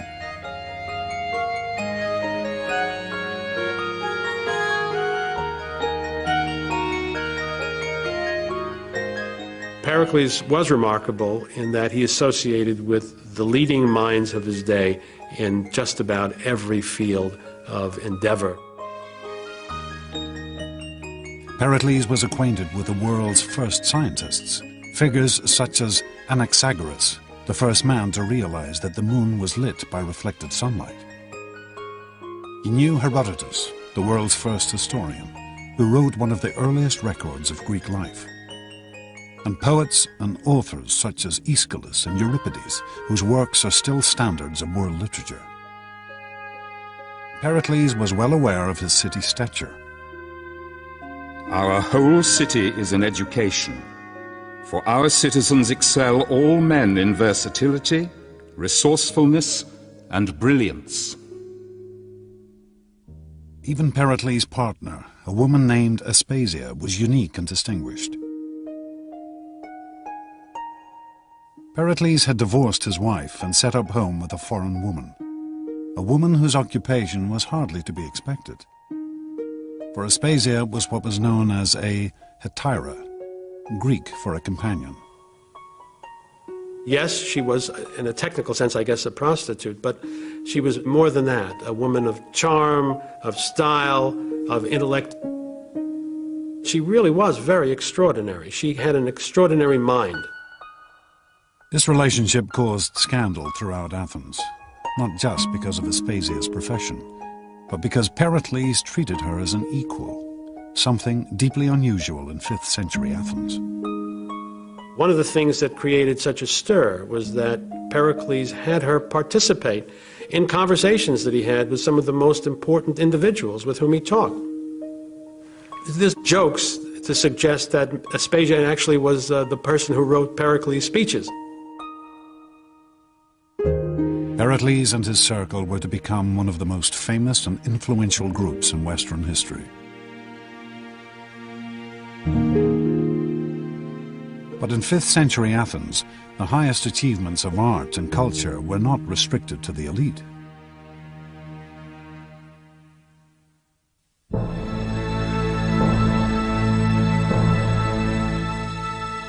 Here in the shadow of the Acropolis sits the world's first theatre. Twice a year, the Athenian population would gather here to watch a great festival, a festival of drama. Television, cinema, theatre all owe their existence to this place. For here is the home of popular entertainment.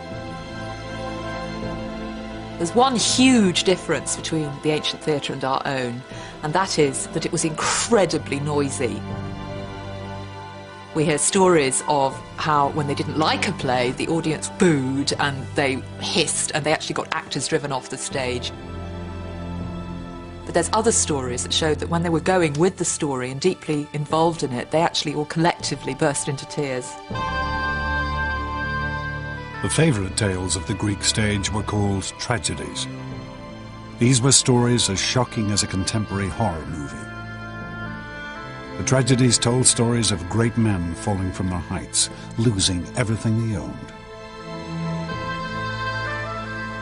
Greek tragedy shows human beings, however able, however brilliant, however intelligent, quite unable to alter the destinies which have been decreed for them. These tragedies have fascinated audiences ever since. This 19th century painting shows the story of the mythical ruler Agamemnon, who was murdered by his own wife. Another tragedy told of King Oedipus, who gouged out his eyes when he discovered that he had married his own mother. These Athenians, natives of the greatest city in the ancient world, seemed to revel in seeing how frail greatness could really be. I don't think we can use Greek tragedy to tell us exactly what happened in reality.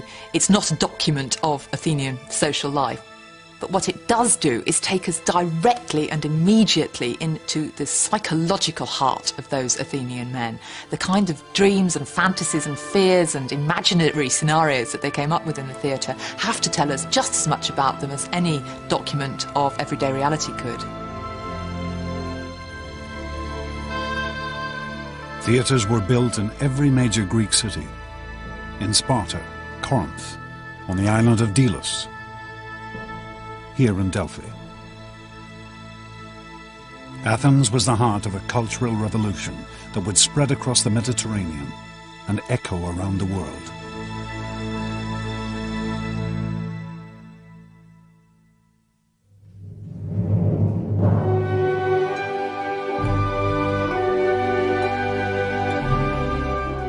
Periclean Athens seems to me to belong in the smallish collection of cities where truly great moments in the human experience took place. Culture in the broadest sense reaches a peak. But after 20 years of building the cultural capital of the Western world, Pericles and his fellow Athenians would now find that their theatre and their tragedies would hold a bitter sting. It is possible to think of Pericles, indeed I think of him, as a man with a tragic flaw, as the sort of man whose greatest qualities, the ones that make him most admirable and successful, turn out to be the seeds of his own destruction.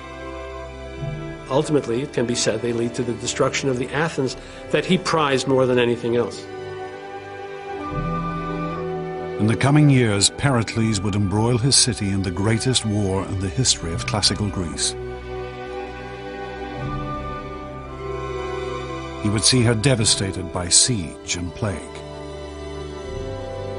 And he himself would fall victim to a fate the equal of any tragic hero.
Athens, the world's first democracy, the most glorious city in the ancient world.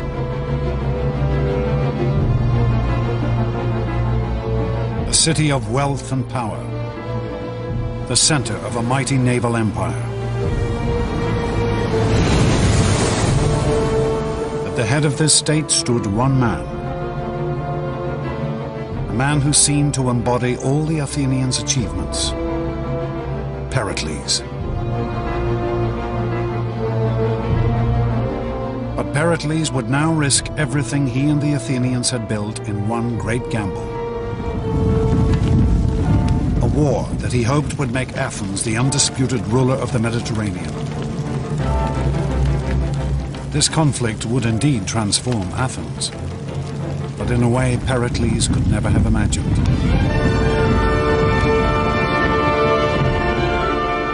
It would make this man, a common Athenian named Socrates, into the ruler of an extraordinary new empire. An empire that remains the Greeks' last great legacy. An empire of the mind.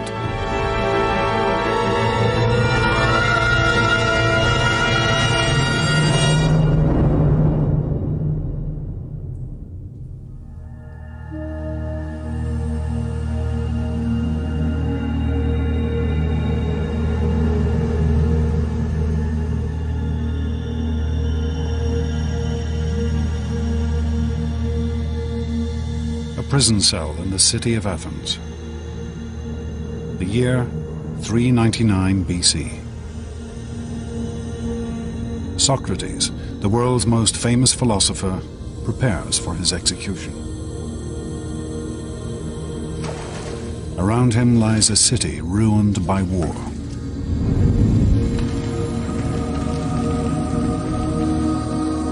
A nation stripped of glory and empire. People who have lost everything. Socrates is perhaps the one man who could have saved his fellow citizens from the greatest defeat in their history. Instead, they have condemned him to death. How could the Athenians come to execute one of their most brilliant minds? How could they lose everything that had once made them great? It is a tale that begins 3 decades before.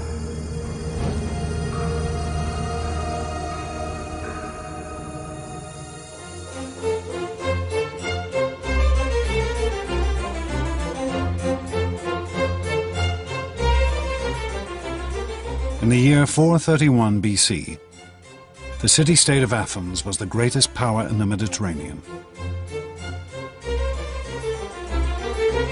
Under the leadership of the patrician Pericles, this tiny state had built a naval empire that stretched across the Aegean. Her mighty fleet of trireme warships was the most powerful of the day.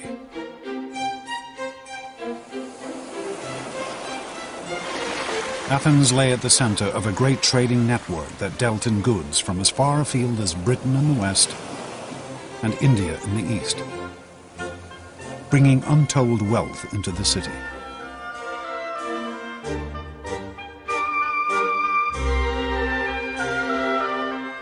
And Pericles had personally devoted himself to making this city the most glorious of the ancient world. He had commissioned the Parthenon, a mighty temple to the goddess Athena, one of the most extravagant monuments in ancient history.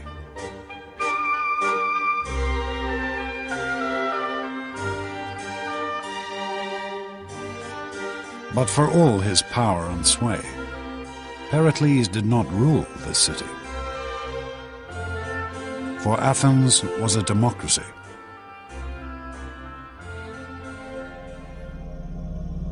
This is the assembly area of the Pnyx, home of Athenian democracy. The system that gave every Athenian citizen a say in the running of their state.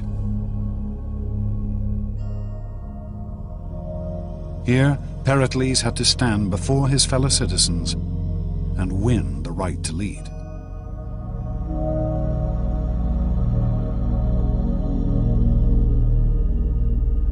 One day in the year 431 BC, Pericles took the podium and presented the Athenians with a bold new plan.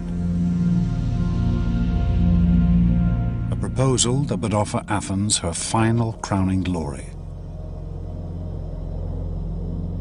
Pericles intended to vanquish Athens' last great rival, the city-state of Sparta. Sparta was the only other Greek state that matched Athens' power. The Spartans ruled all of southern Greece, and they were a fearsome military force. Their citizens were trained from birth in the arts of war.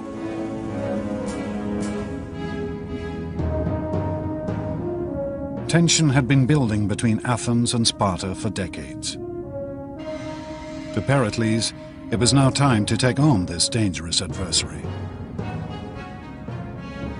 To make Athens the undisputed leader of the Mediterranean. If we go to war, as I think we must, be determined that we are not going to climb down. For it is from the greatest dangers that the greatest glory is to be won. The assembly embraced Pericles' plan. The Athenians were never ones to shrink from a fight. The ancient Greeks as a whole were not by any stretch of the imagination a peace-loving people. Peace was an interruption of war rather than vice versa, and the Athenians were as bellicose as any other Greeks.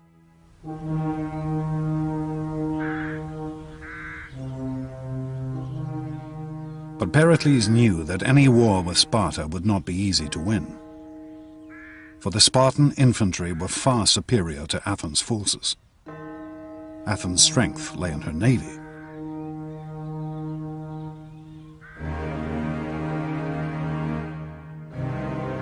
So Pericles proposed a strategy of astonishing complexity and sophistication.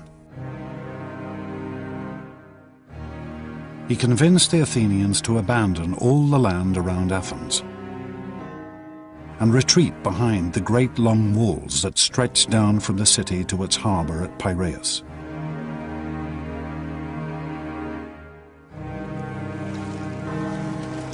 Pericles would supply the city by sea. Merchantmen would bring in grain, wheat, and other essential supplies from Athens' colonies and allies across the Mediterranean.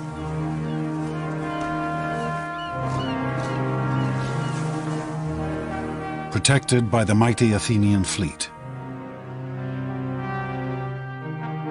And Pericles would use this great navy to attack the Spartans from the coast.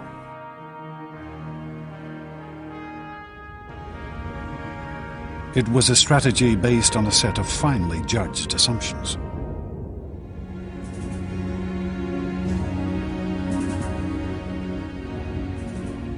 Pericles' expectation was that after a year or two, but no more than 3, the Spartans would realize that they could not win the war because the Athenians would never give them the infantry battle they needed in order to win, and they had no other device available.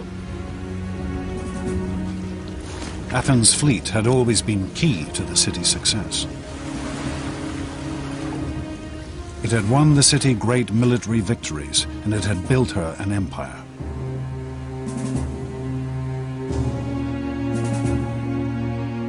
Pericles was sure that this fleet could now bring Athens her greatest triumph.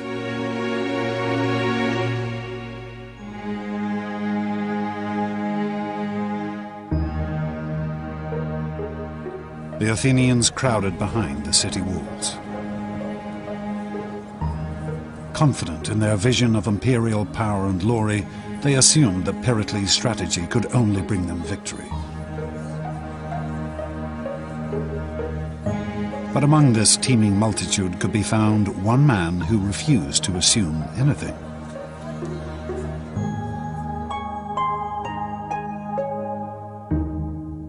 A man unique in Athenian society. A man called Socrates.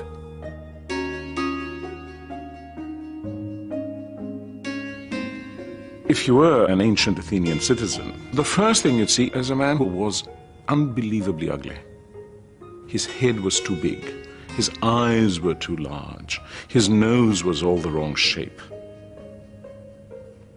Socrates' appearance breaks every rule of classical Greek aesthetics, of the idea of proportion and measure.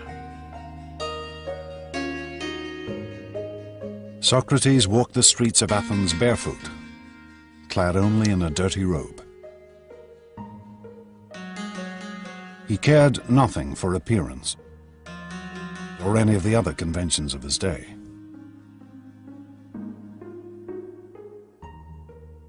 Socrates was interested only in the mind. This unlikely figure would become the leader of a revolution in thinking that had been gathering strength across the Greek world.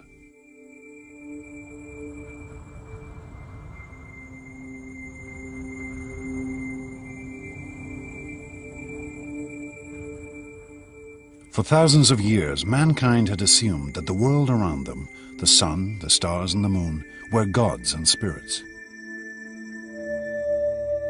Believing they were recording messages from their gods, ancient civilizations such as the Babylonians had gathered great catalogues of astronomical data.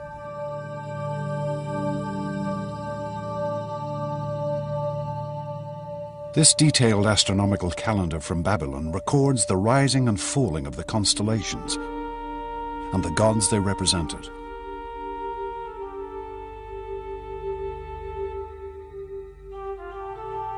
This knowledge and study of the heavens had been slowly spreading across the ancient world until it reached Greek colonies on the coast of what is modern-day Turkey. There, a shattering change occurred. For the Greeks took this astronomical knowledge and transformed it. They took the gods out of the heavens and replaced them with reason. Gradually, the Greeks begin to say, these are not persons, these are things. There's an orderly world which the human mind can actually capture. It is subject to our understanding. These Greeks began to calculate and predict the movement of the moon and stars through mathematics and logic, rather than using gods and spirits to explain everything. It was the birth of science. The first great Greek scientist, a man named Thales, wrote the earliest book on navigation and how to sail using the stars as a guide. And on a journey to Egypt, Thales was the first man to measure the height of the Great Pyramid. Brilliant idea. He stood next to the pyramid until high noon, when his shadow was exactly the same length as his height. And at that point he measured the shadow of the pyramid and accordingly knew the the height of the pyramid, which is actually an application of a rather sophisticated geometrical theorem. These Greek scientists would go on to measure the circumference of the world when most people still thought it was flat, to devise steam engines, water pumps, and suspension bridges.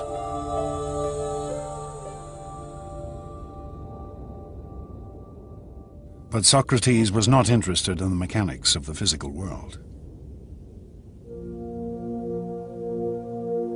He would use this new way of thinking, using reason and logic, to study people. The great change comes with Socrates, who turns his back, so to speak, to the world of nature. What he cares about is the individual. You become an object of study and care. Socrates spent his days in conversation, walking the streets of Athens, talking and debating with anyone he met.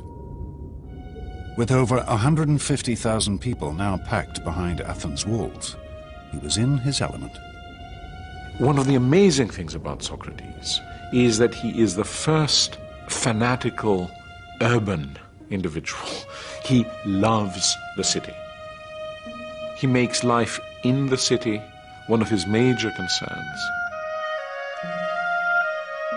Socrates' life was spent questioning the assumptions his fellow Athenians held about their lives. What they felt was right and wrong, what was good and bad. And he was happy to turn convention upside down.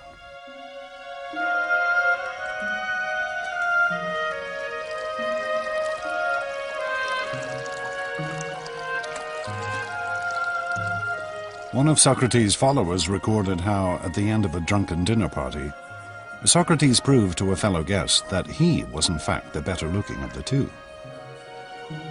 My eyes must be more beautiful because they bulge out, and therefore I can see better.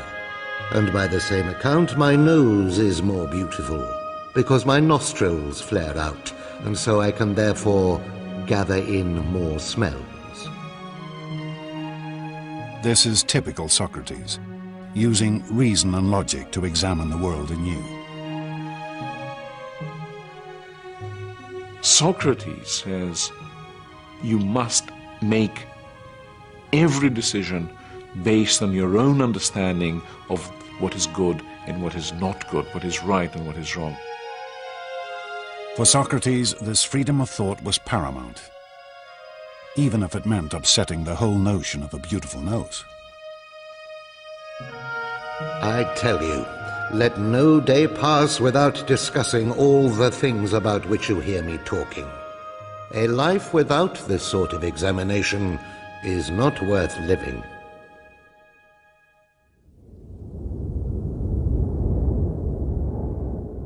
But as Socrates spent his days in debate, his city was fighting a war.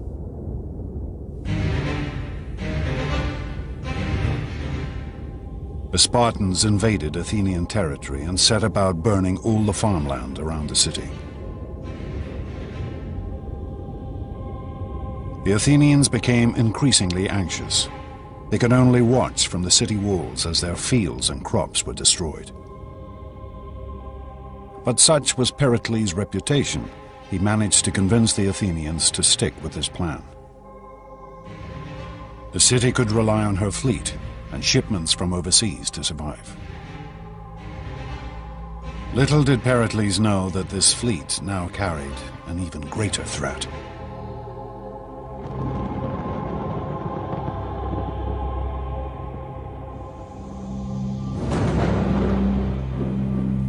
One year into the war, the grain boats that fed the city brought with them an additional cargo: plague.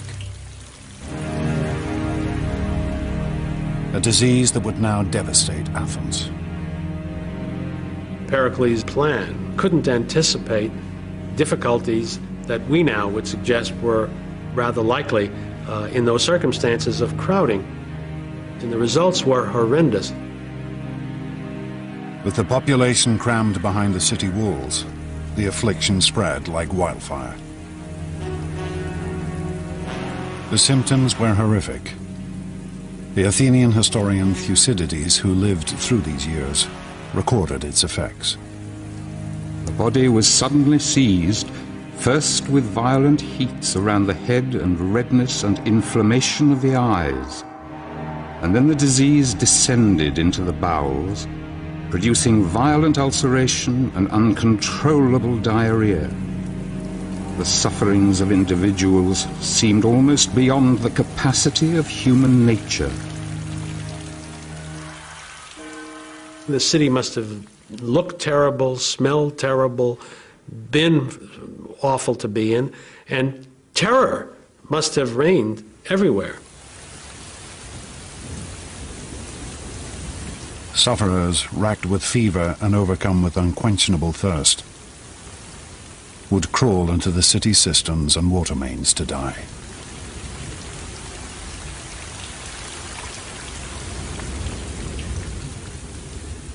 Thucydides witnessed the scene in Athens streets. The bodies of dying men lay one upon another, and half-dead creatures reeled about the streets. The catastrophe became so overwhelming that men cared nothing for any rule of religion or law. The plague's effects on Athens were absolutely devastating. The whole fabric of Athenian society broke down. Morally, people saw no point in being good. Why be good if the good and the evil die just as easily?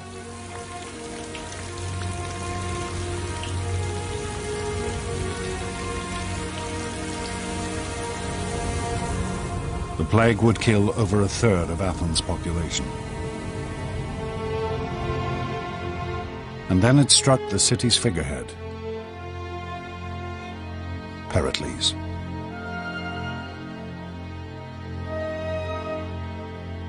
Plutarch, Pericles' biographer, described his symptoms. The plague seized Pericles, not with sharp and violent fits, but with a dull and lingering distemper, wasting the strength of his body and undermining his noble soul.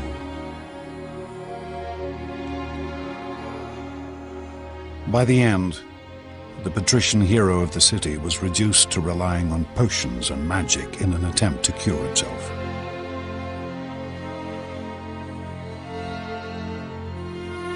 He showed one of his friends a charm that a woman had hung around his neck, as if to say that he was very sick indeed when he would admit of such foolery as this.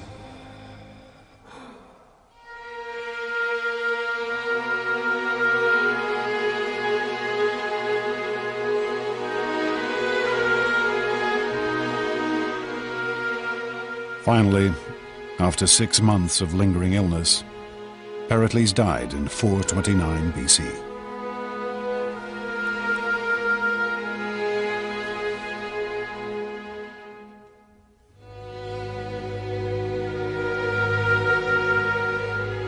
Pericles had planned to make Athens into the Mediterranean's greatest power.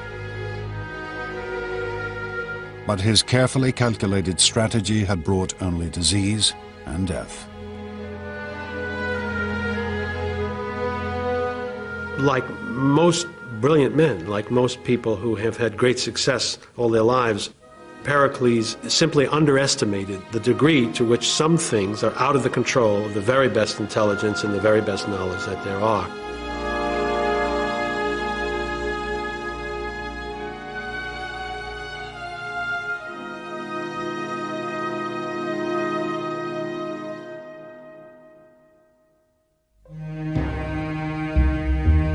Pericles' death would have far-reaching consequences. It soon became clear that this one man had been the linchpin of the Athenian state. Plutarch records that the changes were swift and dramatic. Those who, while he lived, had resented Pericles' great authority, now realized that he had been the main protector of public safety. So great a corruption and such a flood of mischief and vice followed.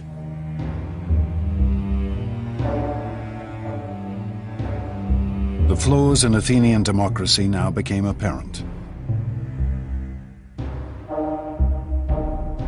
Without a single strong leader, countless figures now scrambled for the top position. And they were prepared to do anything the people wanted if it gave them power. Pericles' successors, who now wanted to occupy the top position, simply followed the prejudices and passions of the masses in order to gain support.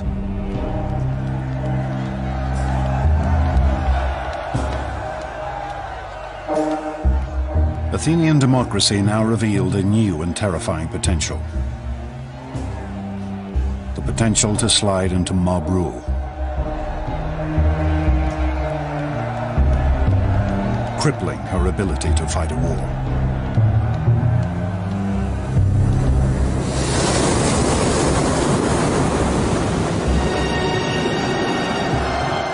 As the conflict raged on, an Athenian naval force won a skirmish with the Spartans in rough and storm-tossed seas. The generals who had commanded the force returned to Athens expecting a hero's welcome.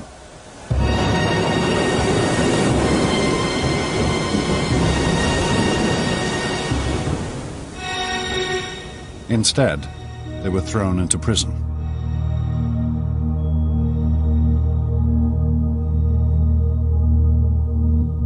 The storm had forced the Athenian commanders to sail straight back to Athens, without picking up any of their soldiers who had fallen overboard during the battle. Rabble-rousing speakers had convinced the assembly that this failure to rescue the men was a crime so appalling that all the generals should be summarily tried and executed.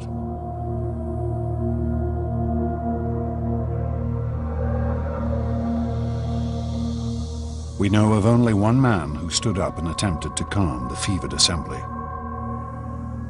Socrates. Socrates alone, and against the very, very serious and vocal and aggressive and mad, furious reaction of the public, stood his ground and said it was the wrong thing to do. He was going to vote against it. Socrates' principle of questioning the society he lived in now had a real and practical purpose. He refused to bow to any pressure and thought for himself and do the thing that his conscience and his reasoning told him was the right thing to do.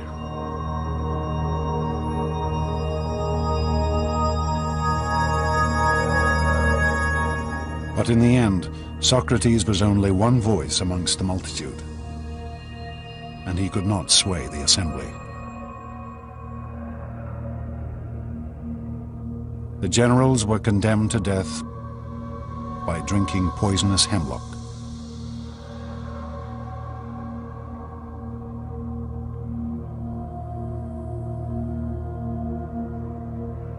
It would be a terrible loss to Athens' war effort.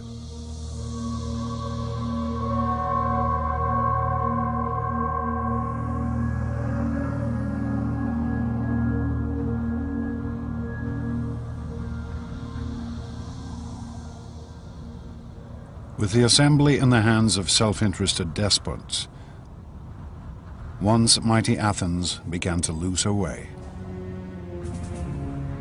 After the death of Pericles, Athens never again had a political leader with a well-thought-out general picture or a set of goals that he could pursue with reasonable hope of bringing them to fruition. The war against Sparta degenerated into a bitter, dragging conflict that spread over a decade. The Spartans ravaged the land around Athens, and the Athenian fleet kept the city supplied.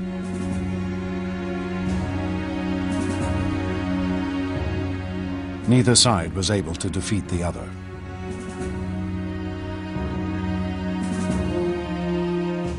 Deprived of victory, the Athenians grew increasingly frustrated. Were they not the greatest state in all of Greece? Surely the time must come for Athens to prove her power once and for all.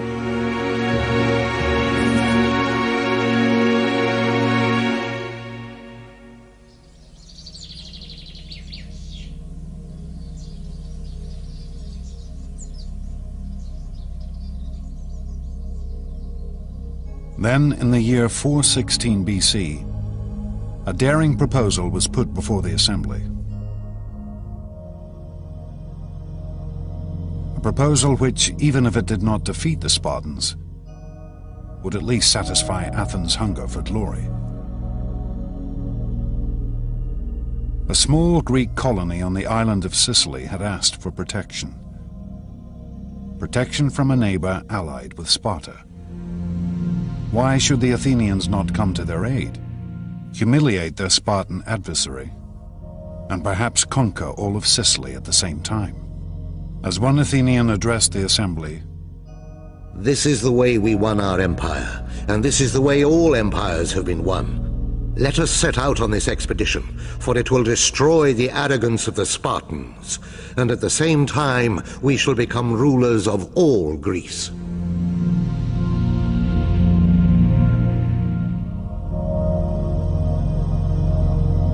bold plan to be executed on a vast scale, requiring a great fleet of warships and a landing force of over 10,000 men. The Athenians threw themselves into the project with fervor. Armorers beat out new weapons.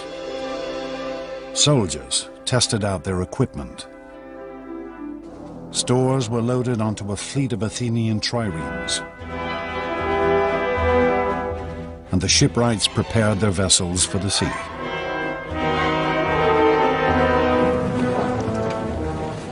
Then, to great fanfare, the mighty invasion force set out for Sicily.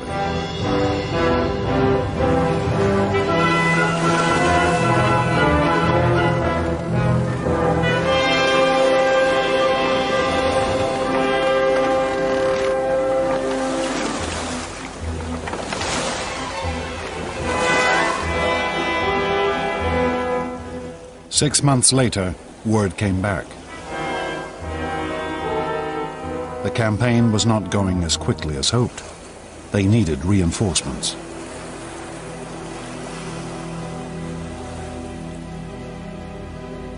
And then, nothing. No news at all.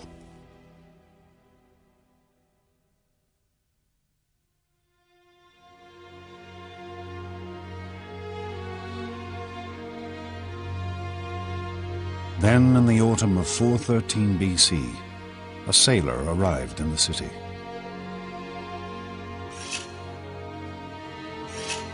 A man who needed a haircut.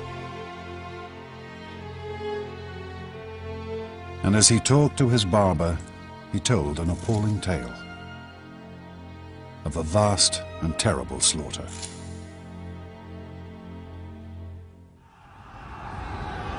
It was the story of an invading army that had been pinned down where it landed. Of how its leaders had argued with each other about strategy. Of how their food and water had run out. Of how they'd attempted to ford a great river in a desperate attempt to escape.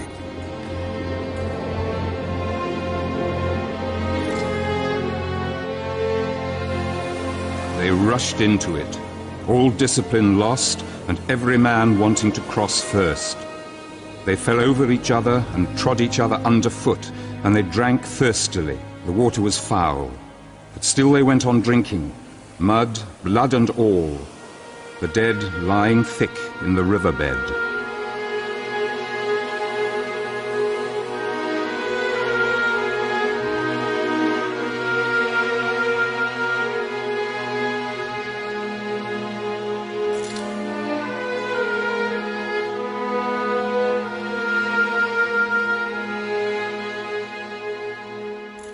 This was how the Athenians discovered that they had been the victims of one of the greatest defeats in ancient history. Over 50,000 men had been killed or taken prisoner. 2 entire fleets of Athens' prized triremes had been destroyed. The Sicilian campaign is a mess for a variety of reasons. First of all, it's a long way away. It's over 600 or 700 miles. Once they arrive, they squabble and fight about what to do. But perhaps the biggest problem is there's not a tactical reason to do it. There's not a strategic reason to do it. The motivation is highly self-interested. The Athenians, entranced by a vision of imperial glory, had in fact engaged in a pointless and vain campaign. They believed wrongly they could go quickly in, raise the countryside, and win a quick victory and a rich tributary subject state. Thucydides recorded the scale of the devastation. This was the most notorious action that we know of in Greek history. For they were absolutely, calamitously defeated. The losses were total. Army, navy, everything was destroyed.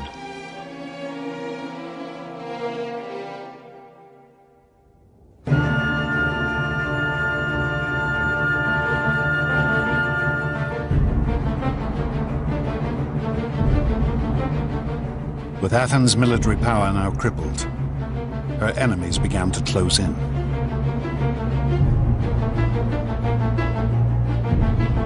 The Persians, whom the Athenians had humiliated 50 years before, now saw the ideal opportunity for revenge. They approached the Spartans with the offer of help. The Persians have been watching this carefully, and they decide to intervene and subsidize the Spartans, and that subsidy is in the form of manpower for rowing and fleet construction. Where previously the Spartans had never been a naval nation, now they had a fleet paid for with Persian gold.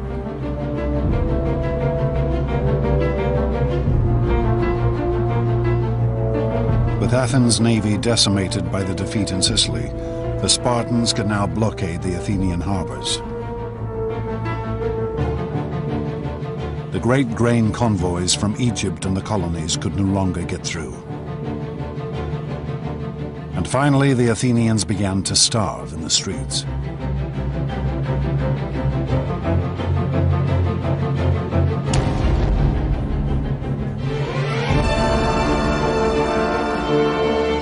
The people turned to their patron goddess, Athena.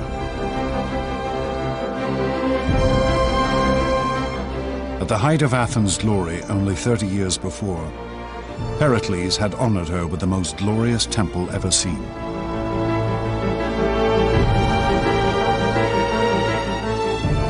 But the goddess could offer no help now.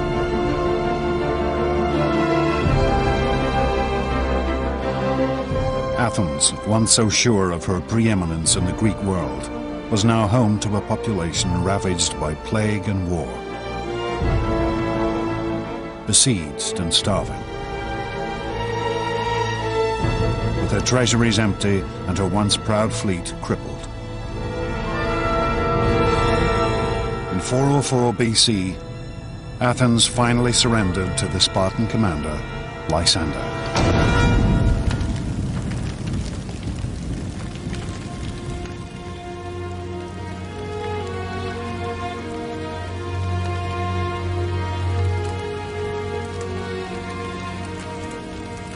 The Spartans' terms were heavy. The great walls which had defended the city were to be torn down. Her fleet was to be destroyed.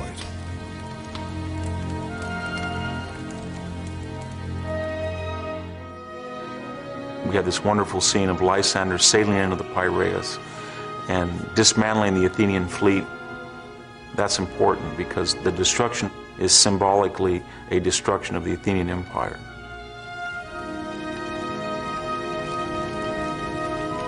What remained of Athens' mighty navy was put to the torch,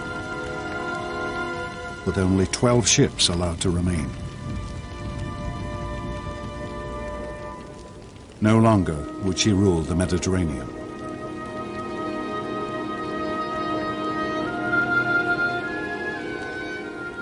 The Athenians became convinced that they could do, finally, in the end, more than they really could. And I think this is really the point in which the potential that Athenian democracy brought about could turn to tragedy. They could achieve great things, they could not achieve all great things. But it would still take one more act of vanity and violence before the Athenians could redeem themselves. And their city could be reborn.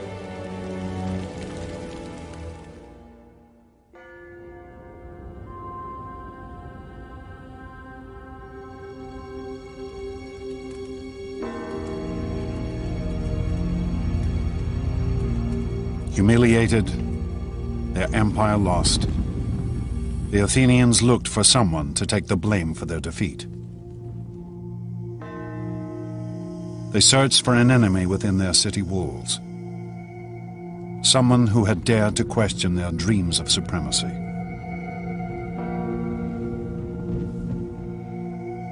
They searched for Socrates. Socrates was a critic. He was critical of the thinking and the thought processes of his fellow citizens, and he was critical about the public affairs of Athens.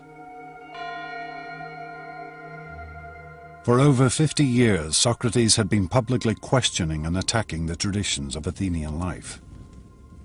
And around him he had gathered a group of youthful followers. Surely this must have weakened the city's moral character, undermined her hunger for victory. On the command of the assembly, Socrates was arrested on charges of questioning the state religion and corrupting the youth of the city. I am quite sure that especially in a relatively small society like Athens, someone who is constantly questioning the principles by which the society has traditionally governed itself will be perceived as a very major danger by at least some people in society. You can easily see that a few hundred people might want him out, and they did. The Athenians would now put to trial the one man who dared to question the way they lived their lives.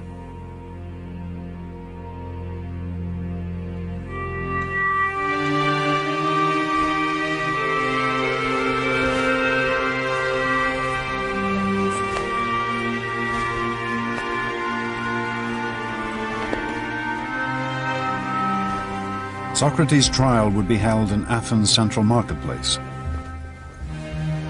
under a canopy to shade the fierce heat of the Greek sun. He would be tried by a jury of his fellow citizens, chosen at random.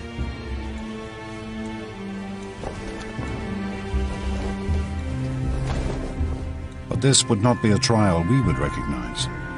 The Athenian legal system was remarkably different from a modern system. There are no lawyers involved with this. There is no trained judge involved with this.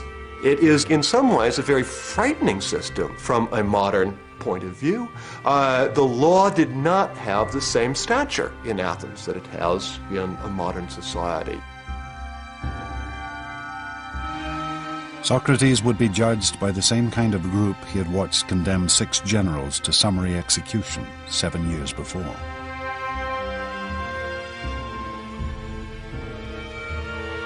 He would be given only a limited time to defend himself.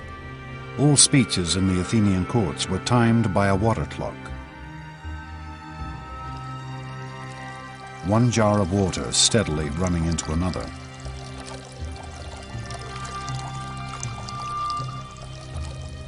But Socrates shows no fear in the face of his accusers. In fact, he is positively stubborn. He explains that far from corrupting Athens, his life of questioning has done nothing but improve the city. To put it bluntly, I've been assigned to this city, as if to a large horse which is inclined to be lazy and is in need of some great stinging fly. And all day long I'll never cease to settle, here, there, everywhere, rousing and reproving every one of you. It is not an approach designed to win sympathy. Socrates is setting himself and his life against the entire Athenian state. He is doing what he thinks is the right thing to do. He thinks the life he has chosen, this life of thinking for yourself, is the best life. As he says in his speech, the unexamined life is not worth living for a human being.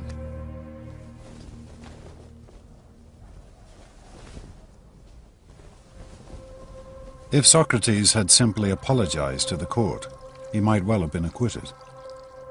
But instead, he demands free dinners for life, for all the work he has done. I can just imagine what that jury and the audience of that trial must have thought at the time. They must have been absolutely speechless. When the final vote came, the verdict could hardly have been a surprise.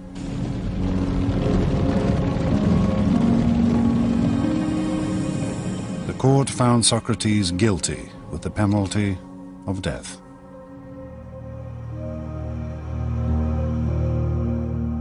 But Socrates reacted with calm and serenity.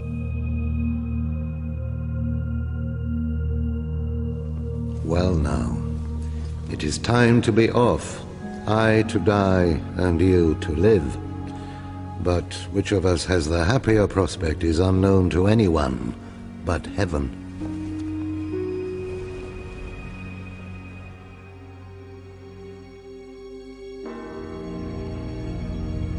Socrates was taken from the court to Athens prison.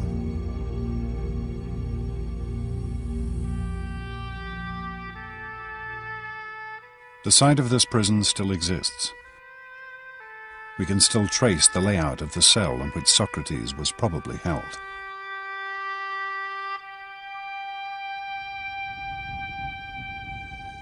And we still have accounts of Socrates' last days from friends who visited him in his cell. They are among the most famous Greek writings. For with his death, Socrates would transform Athens. He would show his fellow citizens that the principles of reason, of questioning the world, were something worth dying for.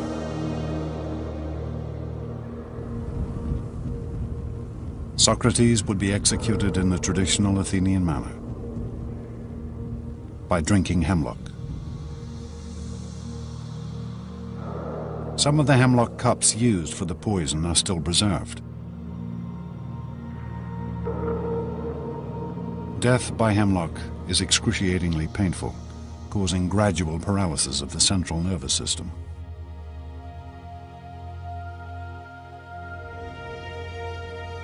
But as the moment of his execution drew near, Socrates turned to his friends, treating the whole affair as if it were nothing at all. For me, the fated hour calls. In other words, I think it's about time I took my bath. I prefer to wash before drinking the poison, rather than give the women the bother of washing me when I am dead. But as the hemlock was poured, his friends broke down. We have the account of one named Fido.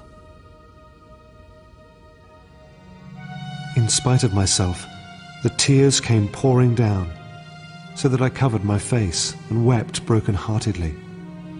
And then everyone in the room broke down, except Socrates himself, who said, "Really, my friends, what a way to behave. I'm told that one should make one's end in a reverent silence.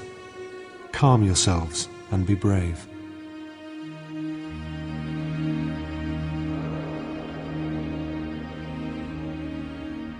As Socrates lay back on his bed and let the poison take effect, his friends watched in silence. Here was a man who was dying not for glory, not for fame and honor, but for the sake of his principles, because he believed that man should question the world around him. It was a sight they would never forget.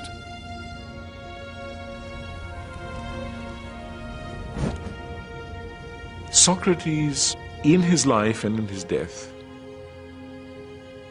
becomes a completely new Greek hero. From now on, the hero is a person of conviction, a person who will follow nothing but the dictates of his intellectual conscience, and that is a new conception of what a human being is like and what a good human being must be like.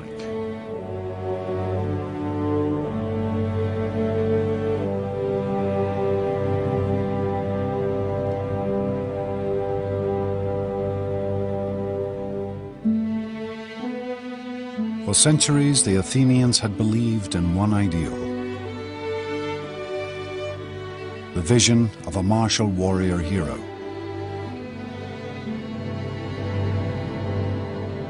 It had driven them to conquer great foes, to build a mighty empire.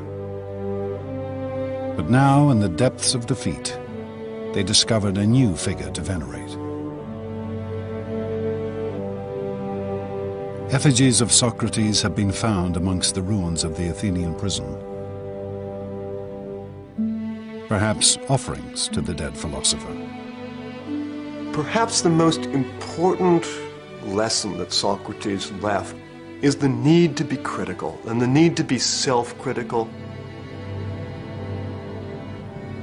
The interesting thing that I see in Athens in the years after the execution of Socrates is this same capacity to look at themselves and recognize that they have perhaps gone too far in the past, and indeed to embrace a certain kind of maturity.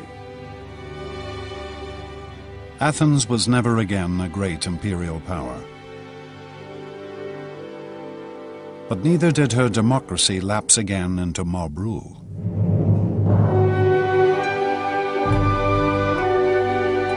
Instead, she became a city of intellectual inquiry.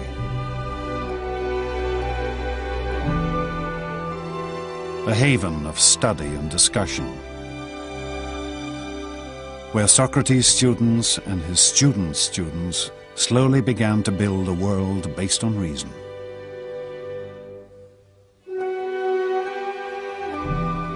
Plato tried to formulate the ideal society.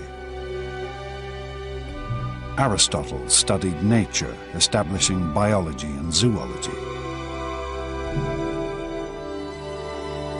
And slowly the ideas and work of these Greek thinkers began to spread across the known world. One could say that a major part of the energy of the Athenians turns into building what one might call empires of thought. So where before you had Athens sending its ships to the various islands in order to collect taxes, here you have reason extending its dominion over all areas in which our lives are actually lived. Socrates' principles of reason, of questioning assumptions and the world around you, still endure.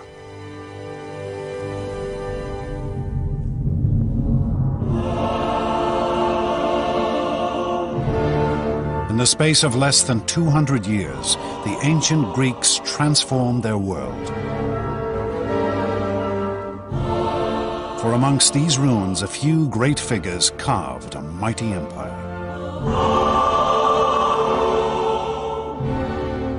They invented democracy and politics, science and philosophy.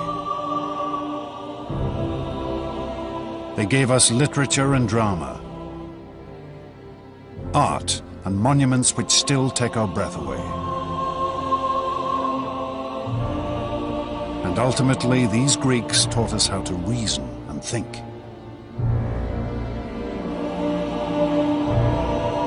2,500 years later, their astonishing achievements continue to shape our world.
Thank you for watching. If you enjoyed this video, don't forget to subscribe to the channel and turn on the notification bell so you don't miss our upcoming videos.